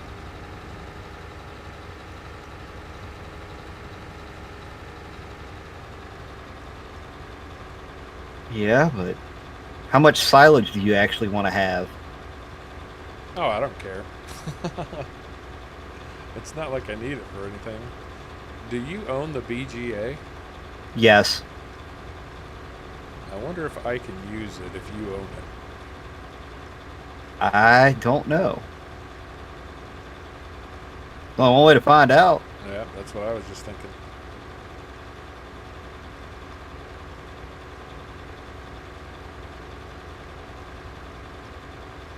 I've heard about that 100-meter draper header. I've never seen it, or never looked for it. I hadn't ever needed it before. I might now.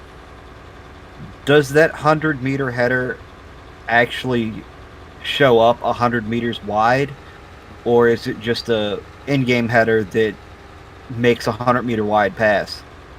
I'm pretty sure it makes a 100-meter wide pass. It's not physically a 100-meter wide header.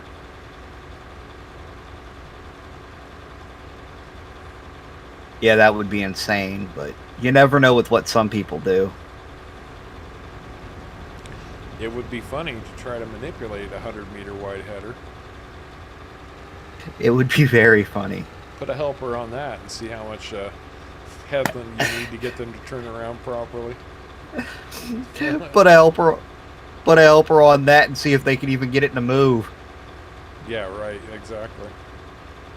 Get a slight little bump somewhere down that, down to the right, like 30 meters out. They're gonna, can't move. That's a good point too.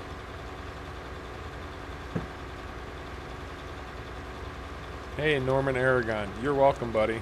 If there's anything that you need to know or want more information on, let me know. I'll kick out a video.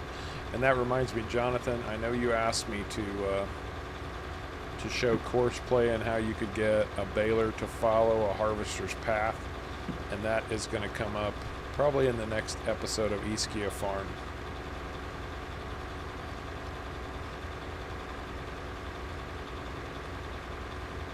Okay, so when you unfold the header, it stretches out to 100 meters. That's insane. But is it physically 100 meters wide, like you can see 100 meters worth of header, or is it just unfolding so that it will harvest a 100-meter wide swath? And if you can physically see it that it's 100 meters wide, does it have collisions?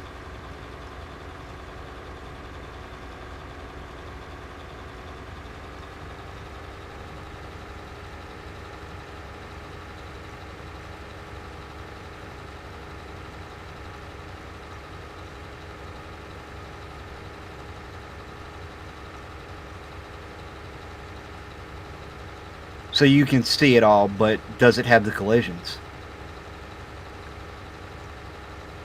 Hi, Ika. Welcome to Harv's World and this little bit of a stream.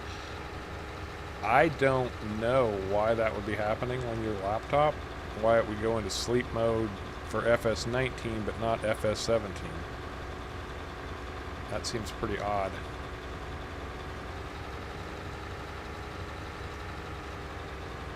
Do you have your power profile set to be high performance all the time when playing the game, or do you have it set to change?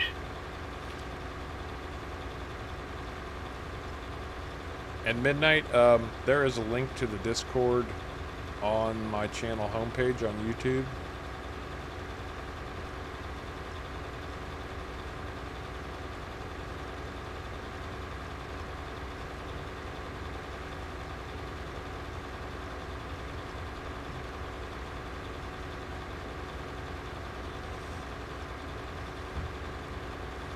And we picked up a few new viewers, so I'd just like to say welcome to Harv's World, everyone.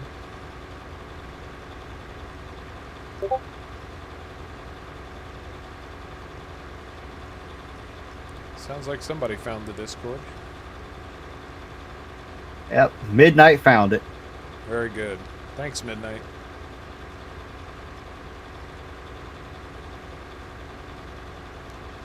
I'm strictly a keyboard and mouse player. I have been my whole life.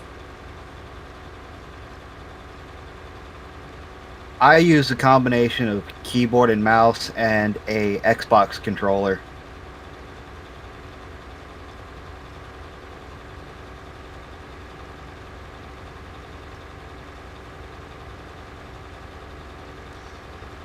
Yeah, I'm sure, hopefully Google will be able to sort that out for you, Aka. I hope I'm not mispronouncing that.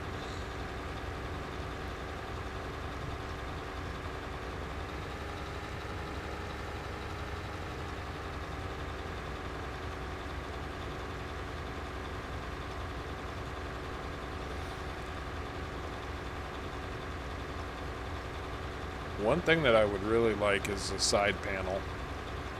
The heavy equipment side panel.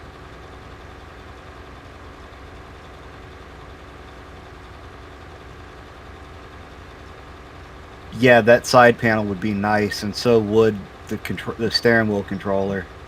But the kit is like $300, and that's just money I ain't got right now.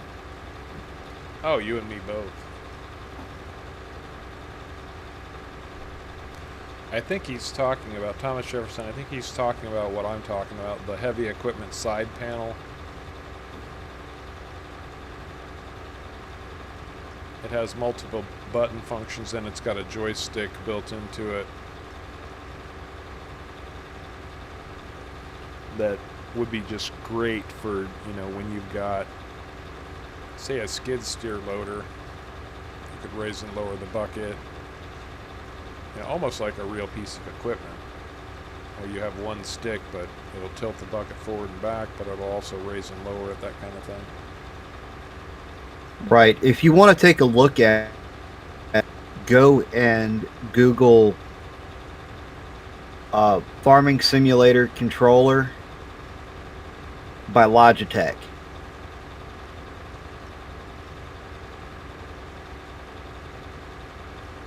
And you'll find it.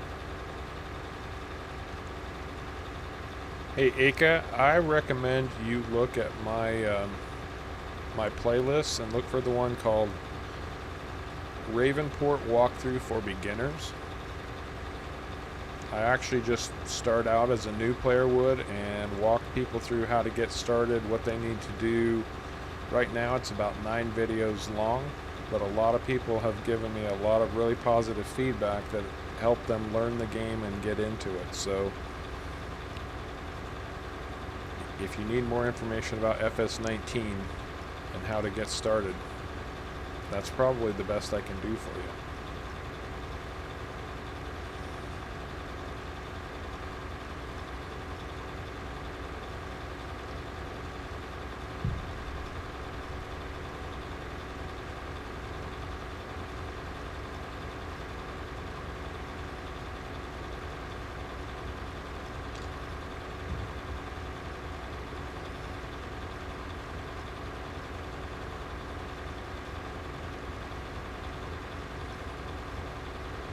Thank you, Mr. Jefferson.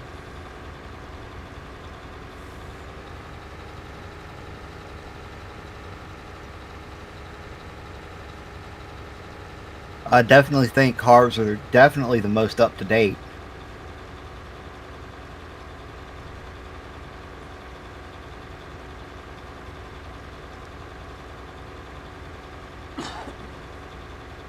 Well, honestly, I've been playing Farming Simulator for a total of about 6 months.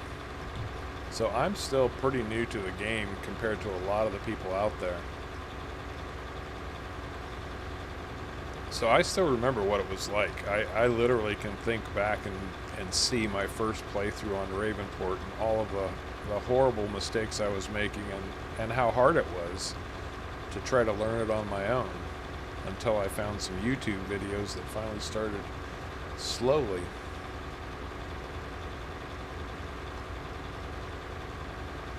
slowly figuring things out. I'm still figuring things out. I'm not going to claim to be an FS expert, but I do the best I can with what I have, and I've learned something new every day. Thank you, Norman. I appreciate you saying that, especially from a long-time player. That means a lot to me. Thank you.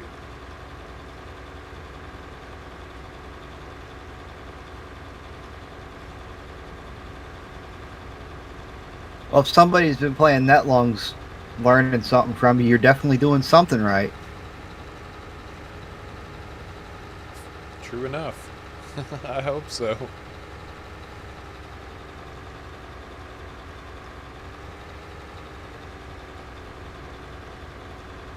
What kind of mods are you thinking, Norman? Give me some perspective on this, because there are thousands, literally.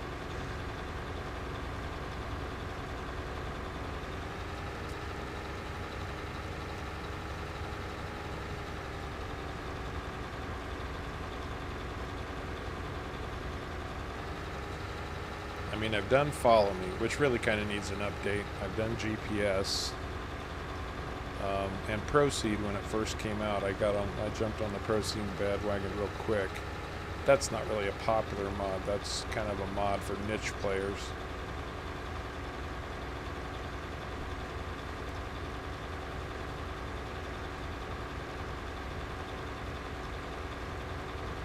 Thank you, Midnight. Appreciate that.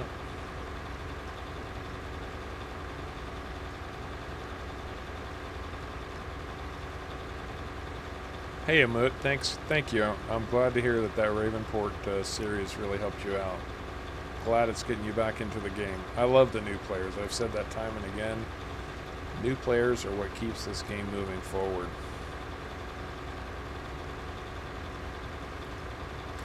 Proceed creates tram lines in your field, unplanted rows, so that if you have crop destruction turned on, you can run down those rows without destroying any crops. So if you need to do an extra fertilization or you need to do some herbicide, you have rows that you can drive on without destroying your crops.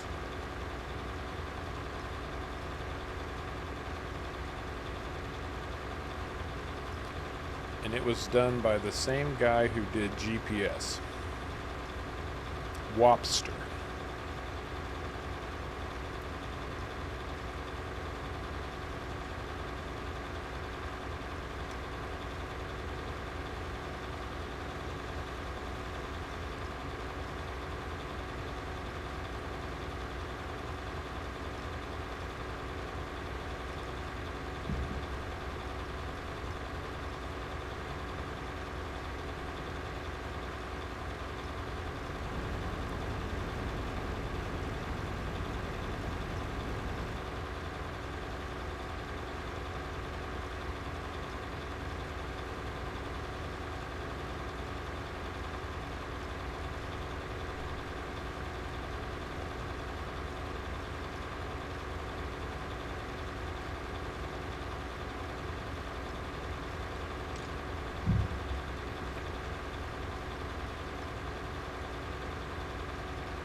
If you haven't used GPS yet, you really need to give it a try.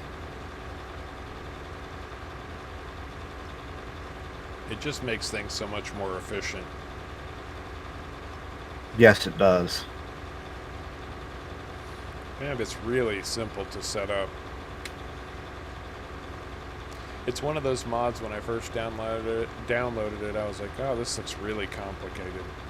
And once you sort it out, it's just super easy.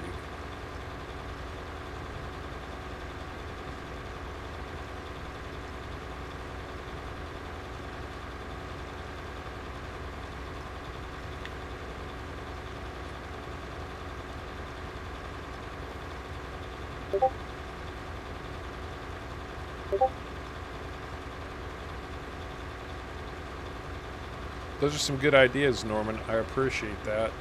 I will give that some serious thought. Like how, basically, you're kind of saying how to set up for the different types of maps. So if I was going to go into a forestry map, what mods would I want to install to make sure that I have what I need to get started on that map, or if I'm just going to do farming, what would I want? What mods would I want?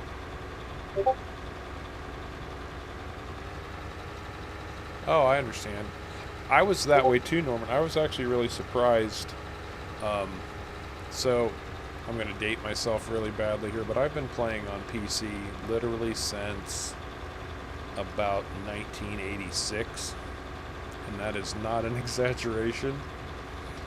And I've been a gamer that whole time. And going through the different stages of PC gaming over the decades, you know, mods were something that hackers did, and you didn't trust them. Don't trust mods because this is something that hackers are doing that'll destroy your game, you'll get viruses, whatever. And I kind of clung to that just because if I'm going to play a game, I'm just going to play a game. Well, you get to a game like Farming Sim, and now all of a sudden, well, the mods have, you know, modding has changed, mods have changed, and people's use of mods have changed to a point where they become safe and reliable. So I had to, you know, adjust my thinking, and this is really maybe the first, I'd say maybe the second game where I've really gotten into mods and felt comfortable using them.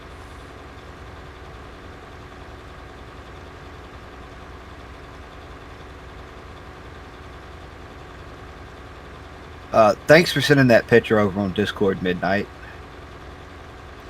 Now, one thing that I'll say, if you haven't seen it, Norman, the first episode of my Ravenport walkthrough for beginners, where, you know, the first thing I do is have people install about 10 or 11 different mods that I feel like I couldn't live without on a map.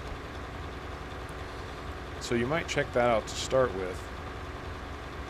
And then I will start thinking about, you know, some lists of go-to mods that I think people should use. Well, I already smell a couple of different videos coming out. When I can find the time.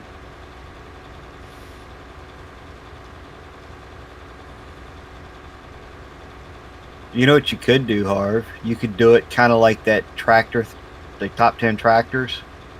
You could do top 10 mods for different types of maps. That is a great idea. Between you and Norman, I think we are going to get this sorted. Although I might even bump that up to top 20, because I think you could easily do 20 mods on a given type of map and still not cover the gamut of you know, if you want to do a map that has animals on it, well, that's going to include farming equipment, but it's also going to include mods for animals. Right.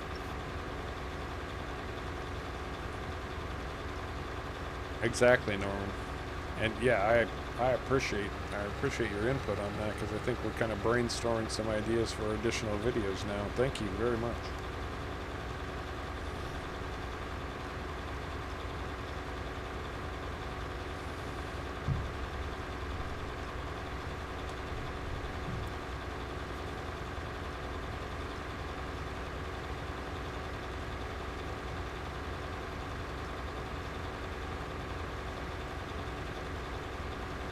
Hey Tim 10, welcome to Harv's World. Glad to know that GPS got you sorted. And yeah, it's really super helpful. It really does make a difference. And I'm jealous of you. I want one of those side panels. I just can't afford it at the moment. They're not cheap.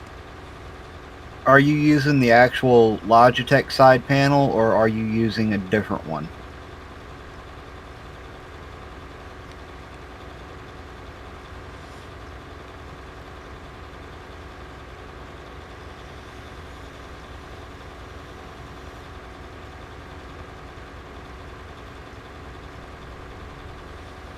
And I'm sorry, Ika.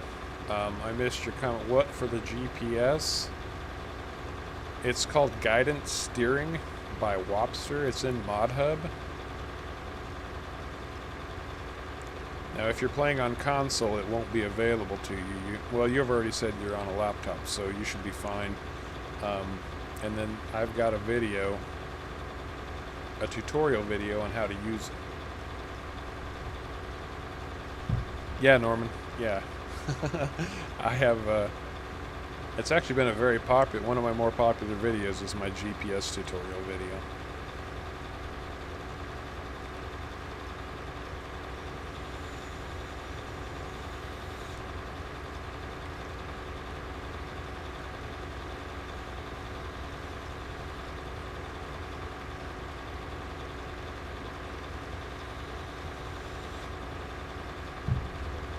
Hey, Gets Fluffed, welcome. I have actually considered that, but I just don't have the time for an additional map at the moment. I'm kind of doing I'm doing a series of Let's Plays that I call the World Tour.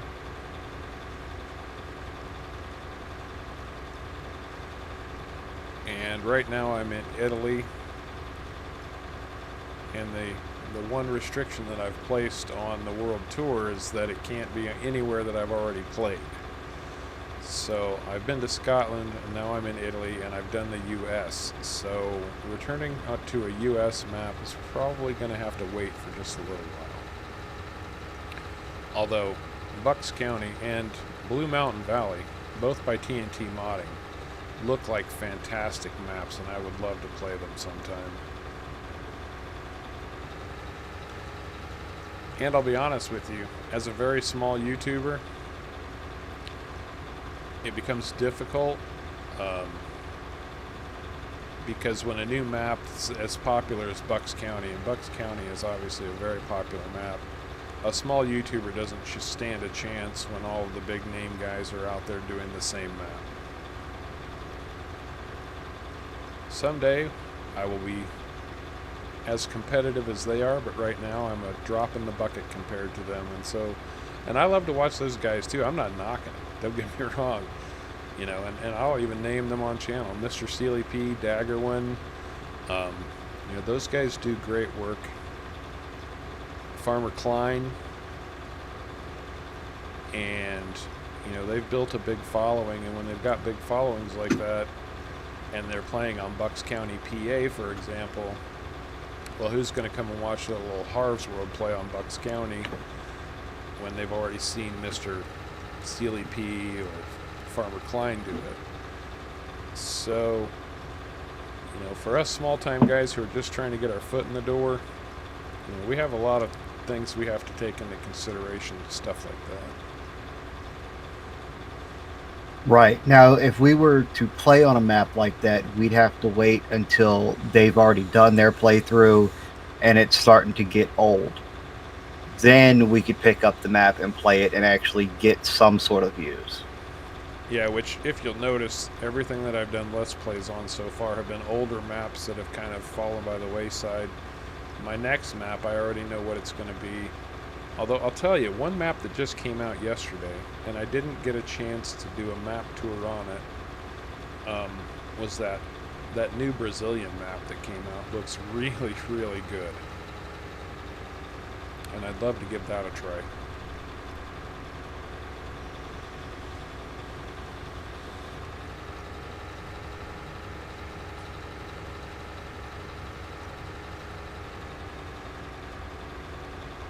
Oh, I'm happy to hear that, Get Fluffed. Yeah, the Bucks County map tour really did my channel well. I got on board real early and really brought a lot of attention to the channel. So good to hear that that somebody stuck around. Thanks, man.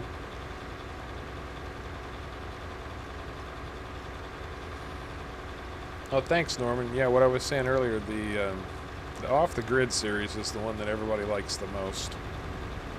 My other Let's Plays, they tend to fall by the wayside pretty quickly. Ischia Farm started out very strong, but has died off in a short amount of time, so that one's probably not long-lived. I'll be honest. Maybe another episode or two, and then I'll be ready to move on to a new location in the world tour. Dalton Valley Farm only lasted about 10 episodes. And, you know, it's some of it is me still trying to find my way. And I've only been running this channel for about 5 months now. And the learning curve is steep. You know, between figuring out YouTube and how all of that works, what audiences enjoy, they don't enjoy, you know, creating every episode for every Let's Play, thinking about it, building it, then you have to learn your editing software, learning, you know, Photoshop or something similar to that so that you can create good thumbnails for your series. I mean, there's so much work that goes into an episode, and I don't regret 1 minute of it. I love learning new stuff like that. But, you know, as I've said, anybody who wants to get involved in doing Let's Play series, creating videos for YouTube, keep in mind that it takes a lot of work. A lot of it.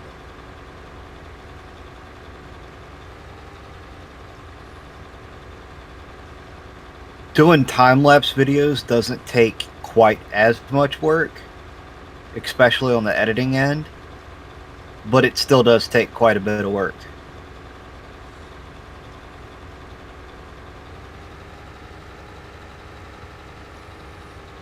I was actually kind of proud of the last time-lapse segment I did on Ischia Farm, the newest episode that came out yesterday, and nobody even commented on it.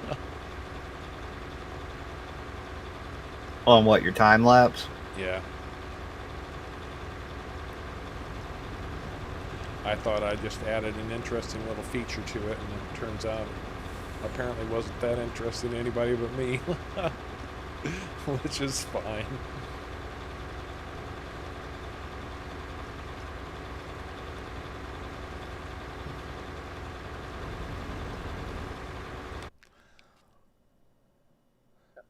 Hey, we've made a dent. We've made a dent in this field. Have we? Oh, we actually have. Not much, but we have made a dent. Yeah. Slowly but surely.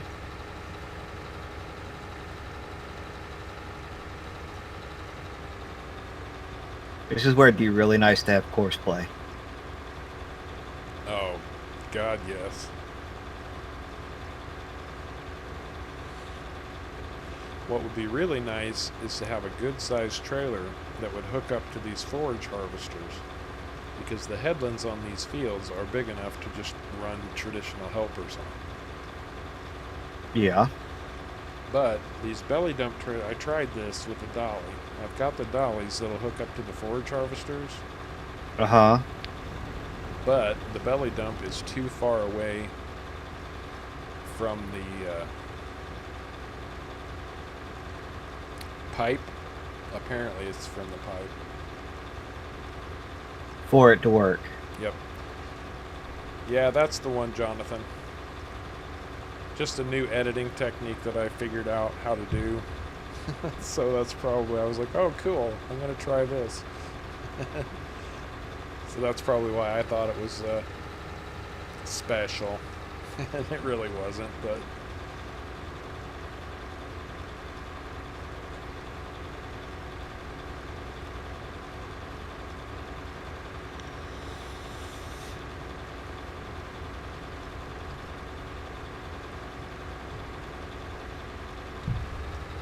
when you have a long segment like that and you're trying to do it into time-lapse, I usually end up cutting a ton of footage. Well, dumping it into 4 different views allowed me to use a lot more of the footage. Hey, thanks for saying so, man. I appreciate it.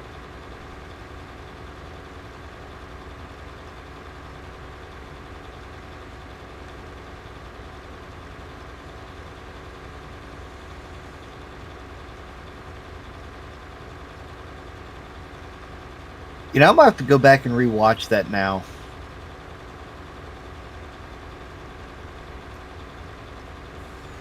Yeah, it's only like a minute, so it's pretty easy to miss, I think, but... Yeah, and I was watching it sometime in the middle of the night because I couldn't sleep. I might have dozed off watching it. I noticed your comment came at like 4 in the morning or something. I was like, dude, do you ever sleep? Sometimes.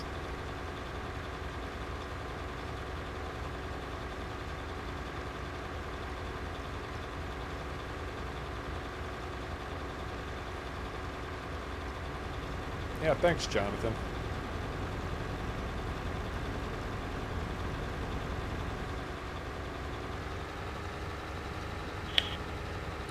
I actually made sure to film it that way so that I would have 4 different segments to use.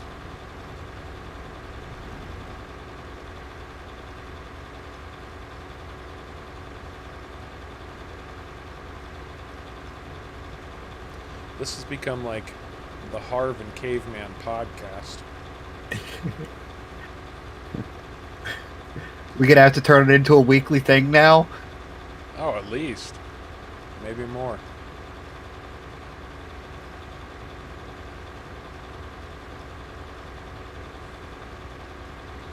Do I need to do some sleep videos for you, Thomas Jefferson? I mean, he's not wrong. Your voice is soothing. Oh, well, thank you. Close your eyes and imagine yourself on a peaceful beach. You can gently hear the waves lapping against the shoreline and the breeze blowing through the palm trees.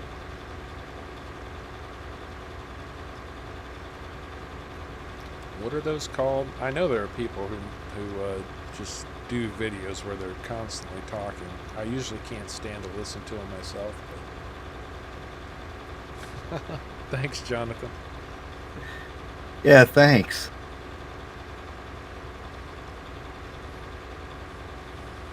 Yeah, I think you need to record a couple of videos like that.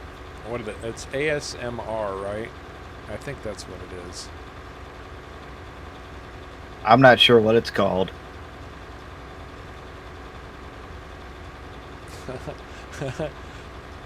I don't think I want to dream about Mrs. Van Horn. I kind of have this overbearing desire to smack the crap out of her. Mrs. Van Horn does Naples.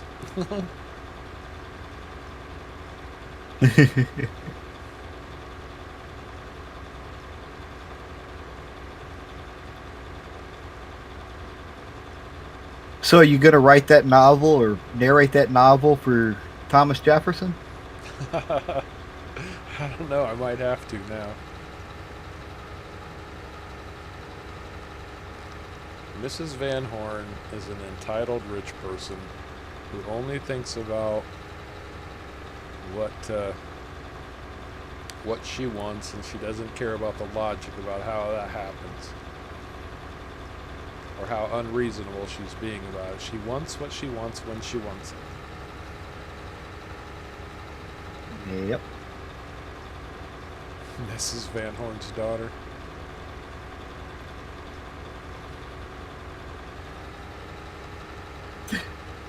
A sinking ship to go for a cruise. I'm thinking more about that pig slurry launcher now. My God, that thing. I didn't even test it before I bought it. I normally take stuff like that on a test map and try it out just to make sure I know how it works, which is why I was screwing it up there. That's right, Norman. That's exactly what I was talking about. You know, but it's still supposed to be like soothing and relaxing, and people listen to it to try to go to sleep, things like that.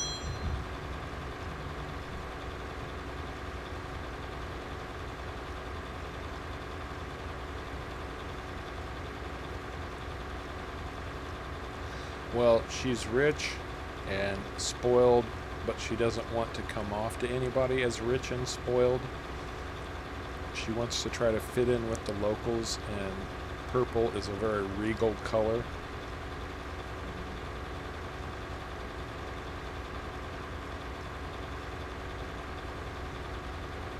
Flood their pool. Sorry about the phone ring. I forgot to silence my phone. I will call them back in a little bit.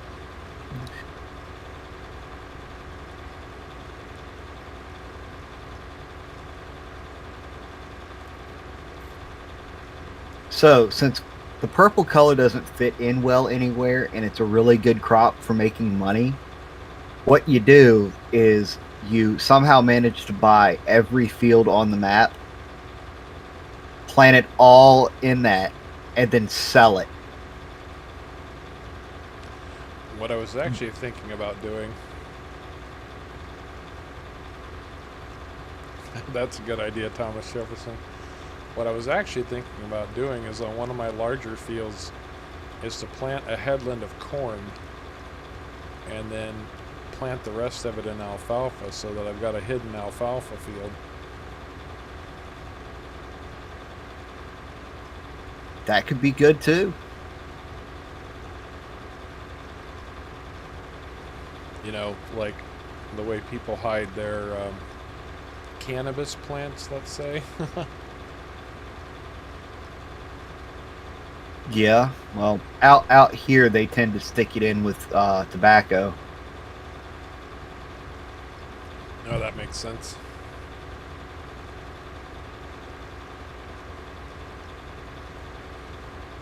How full is your trailer now? Mine's at 36%. 81.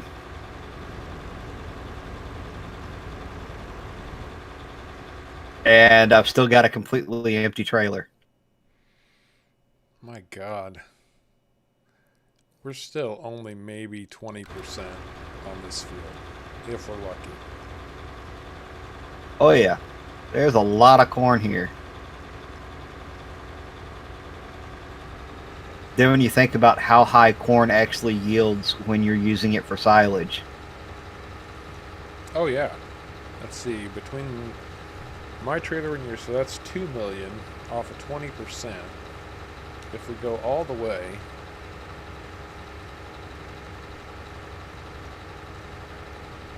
that would be 2 million. That's 10 million liters at least. Rough estimate. What, for the whole field? Yep. You're probably right.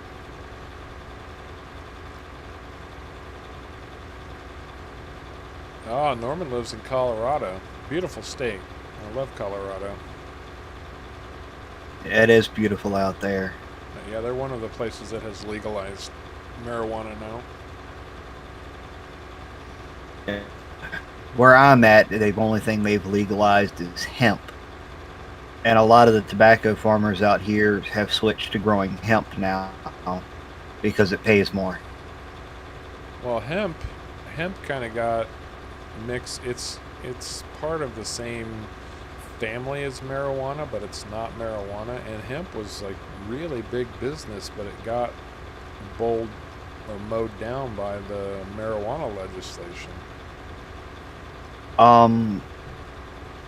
Yes, that, and I know one of the laws here that was restricting it was because of forestry, like the forestry here, and the fact that you can use hemp to make a lot of the same stuff you can use wood to make. And it was killing the forestry industry, so they outlawed the grow of hemp. And then they recently made it legal again because the amount of forestry that was going on was starting to actually hurt the environment. Right. Okay. And yes, hemp and marijuana are in the same family, but hemp can contain no more than 0.3% or something like that of THC. Right. To be legal. It's weird. So somebody was apparently sneaking marijuana plants into Get Fluff's fields. I imagine that happens pretty often too. People will find a field and then try to grow their plants next to it or near it just so it's less noticeable. And to answer your question, Norman, we are turning this into silage. I've got a whole bunch of bunker silos set up.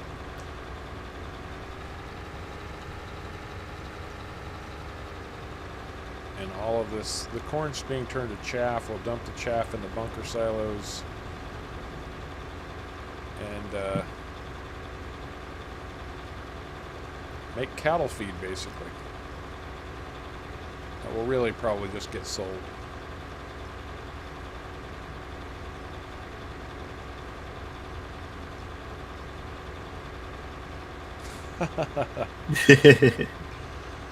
Oh, sorry about that, Rusty, and welcome, bud. Rusty is a big-time supporter of the channel, a very knowledgeable and well-traveled guy. It's been a pleasure to meet him over time, or to learn a little bit more about his travels. He always keeps me on my toes. I frequently have to Google information just to try to keep up with Rusty. So Google can actually keep up with Rusty? Sometimes. Although he's been all over the place, so he's got a unique perspective on a lot of things.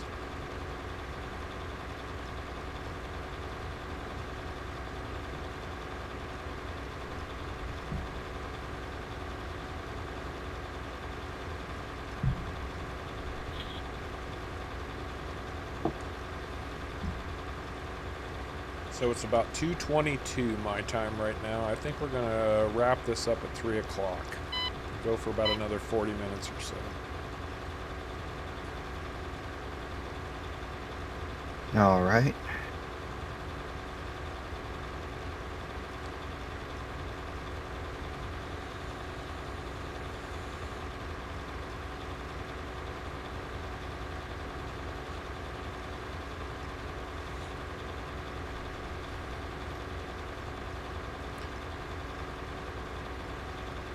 I think what I'm going to do, I'm going to finish the row that I'm on.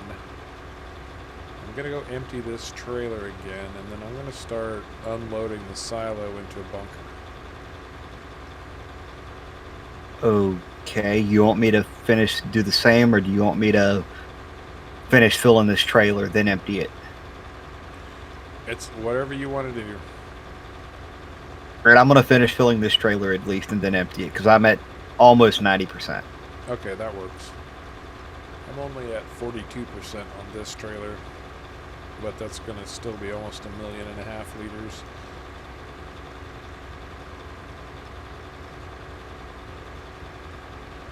It's actually gone fairly well so far, Rusty, so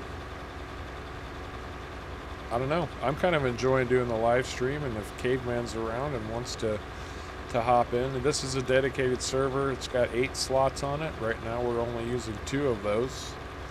At some point we could get some more people in here. There's plenty of land left over, and I do have 8 farms set up and ready to go. But as well as things have gone, I see this happening from time to time again. I don't have a streaming schedule in mind just yet. This is all new. We're still working out bugs and kinks and junk like that. It was a really rough start at the beginning today, but we got that sorted, so. It took a little while. A little bit. We did get it sorted. I gotta say that mod thing was really weird, though, because the version I had installed was the same version it said I needed, but wasn't working. Yeah, that made no sense. I don't understand what was happening there. Okay, Jonathan, I'll go around and clean up some of the missed spots on the field.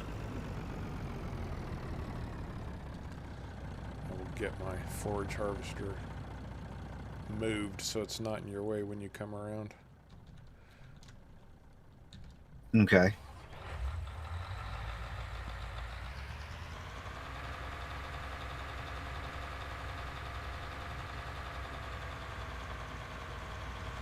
Yeah, I was mentioning earlier that, you know, making YouTube videos has a high learning curve. And then you add streaming on top of it, you know. My learning curve just went up again because now I've got new streaming software that I have to sort out, and that's why we had a bit of a rough start at the beginning. You know, so the more you add, just the more you need to know and learn, and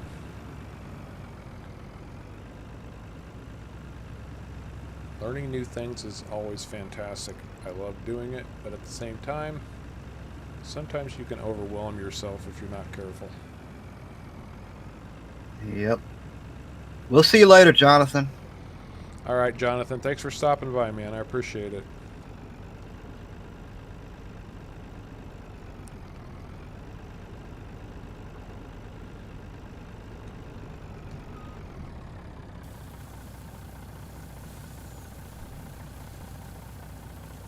Oh, we must be doing something right. So far, we do have 9 likes.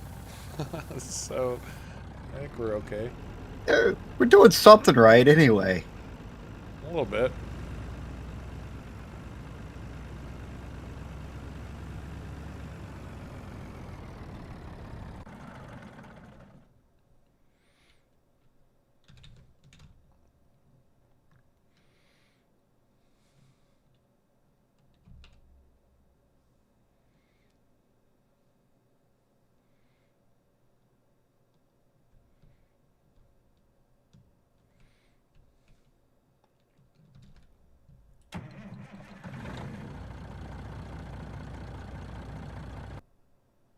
Oh, for the love of God.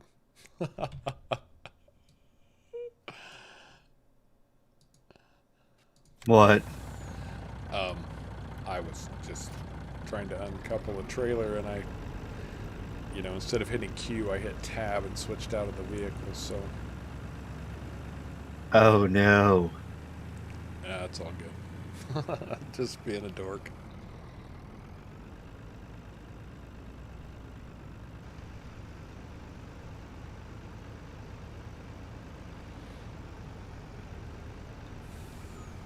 Oh, that's about as bad as me sometimes with keybinds and MMOs.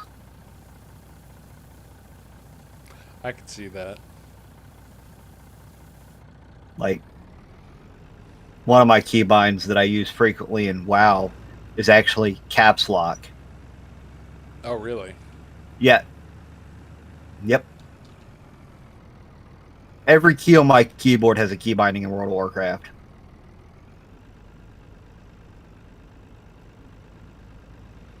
You almost have to.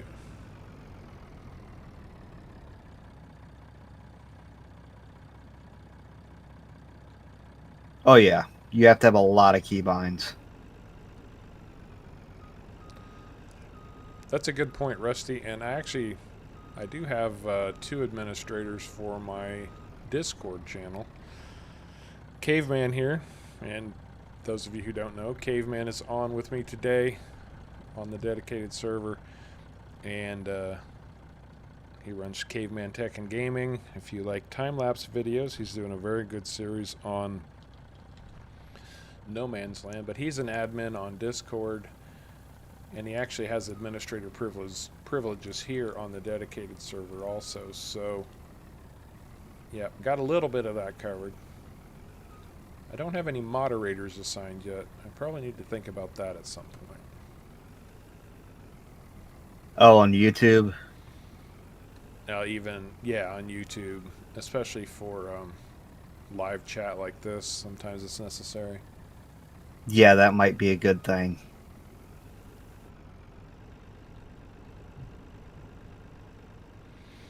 Okay, these bunker silos are going to hold a lot. Okay. Although we'll see. Take care, get fluffed. See you later. Yeah, thanks for stopping by, Get Fluffed. Look forward to talking to you again. That was just 70,000 liters that went in. So we'll see. Oh, just 70,000. That's all. We'll see what happens when we get to... if I can get all 1.5 million of this unloaded into a bunker silo, we'll see where it's at that point. I've got plenty of room for more, so if our 10 million liters is more than I've got room for. How many silos do I have here? Yeah, I've got 4.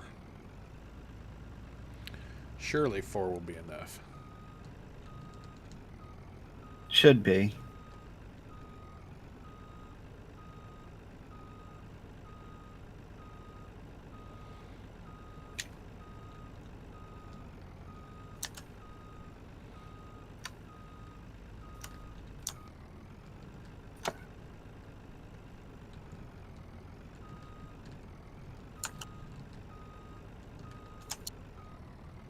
Oh, well, did that just mess up?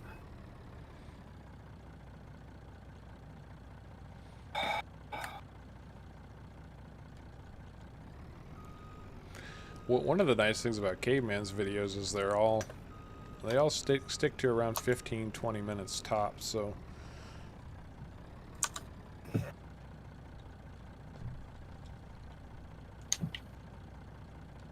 oops, wrong control. That's the nice thing about time lapses. You can get a lot done in a very short amount of video time.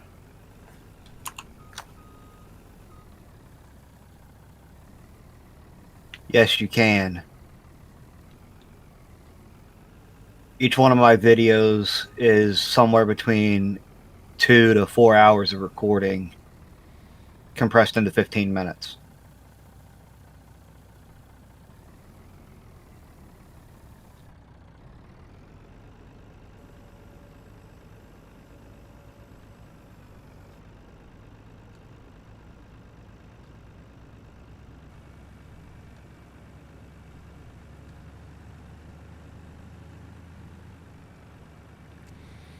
I need to get my farmyard fleshed out just a little bit more too.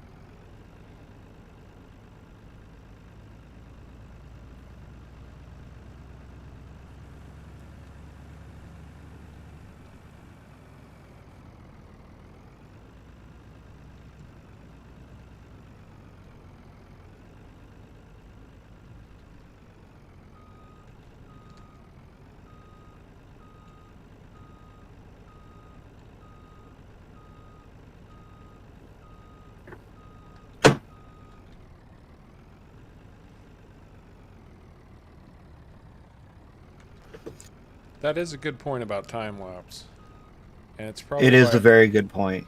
it's probably why I never got into it quite as much. I like story-driven stuff to begin with, but yeah, I often put videos on in the background while I'm working on other things, and you can't really do that with time lapse because you'll miss too much.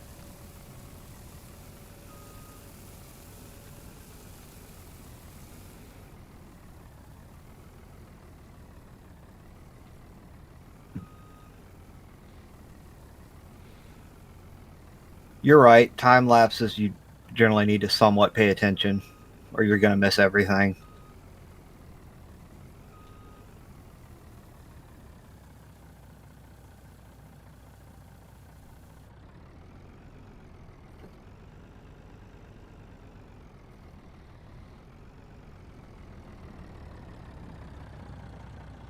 On the plus side, these BSM trailers roll up on top of a pile of silage very nicely.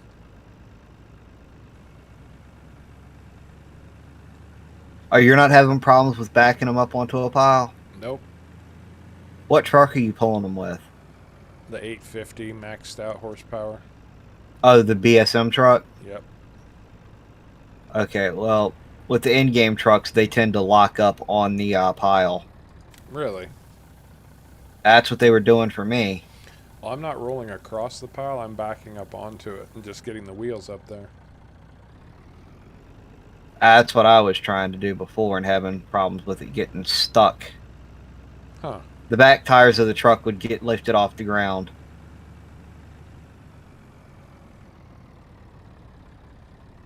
Oh, yep, not having that problem with this one. But this is also a triple axle truck. Yeah, that's true too.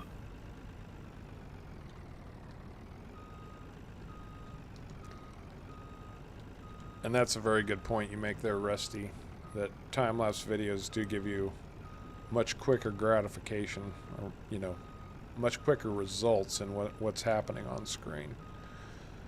Which, to be fair, a lot of the work that happens in Farming Simulator takes a long time. Yes, it does, and that's the beauty of the time lapse right there.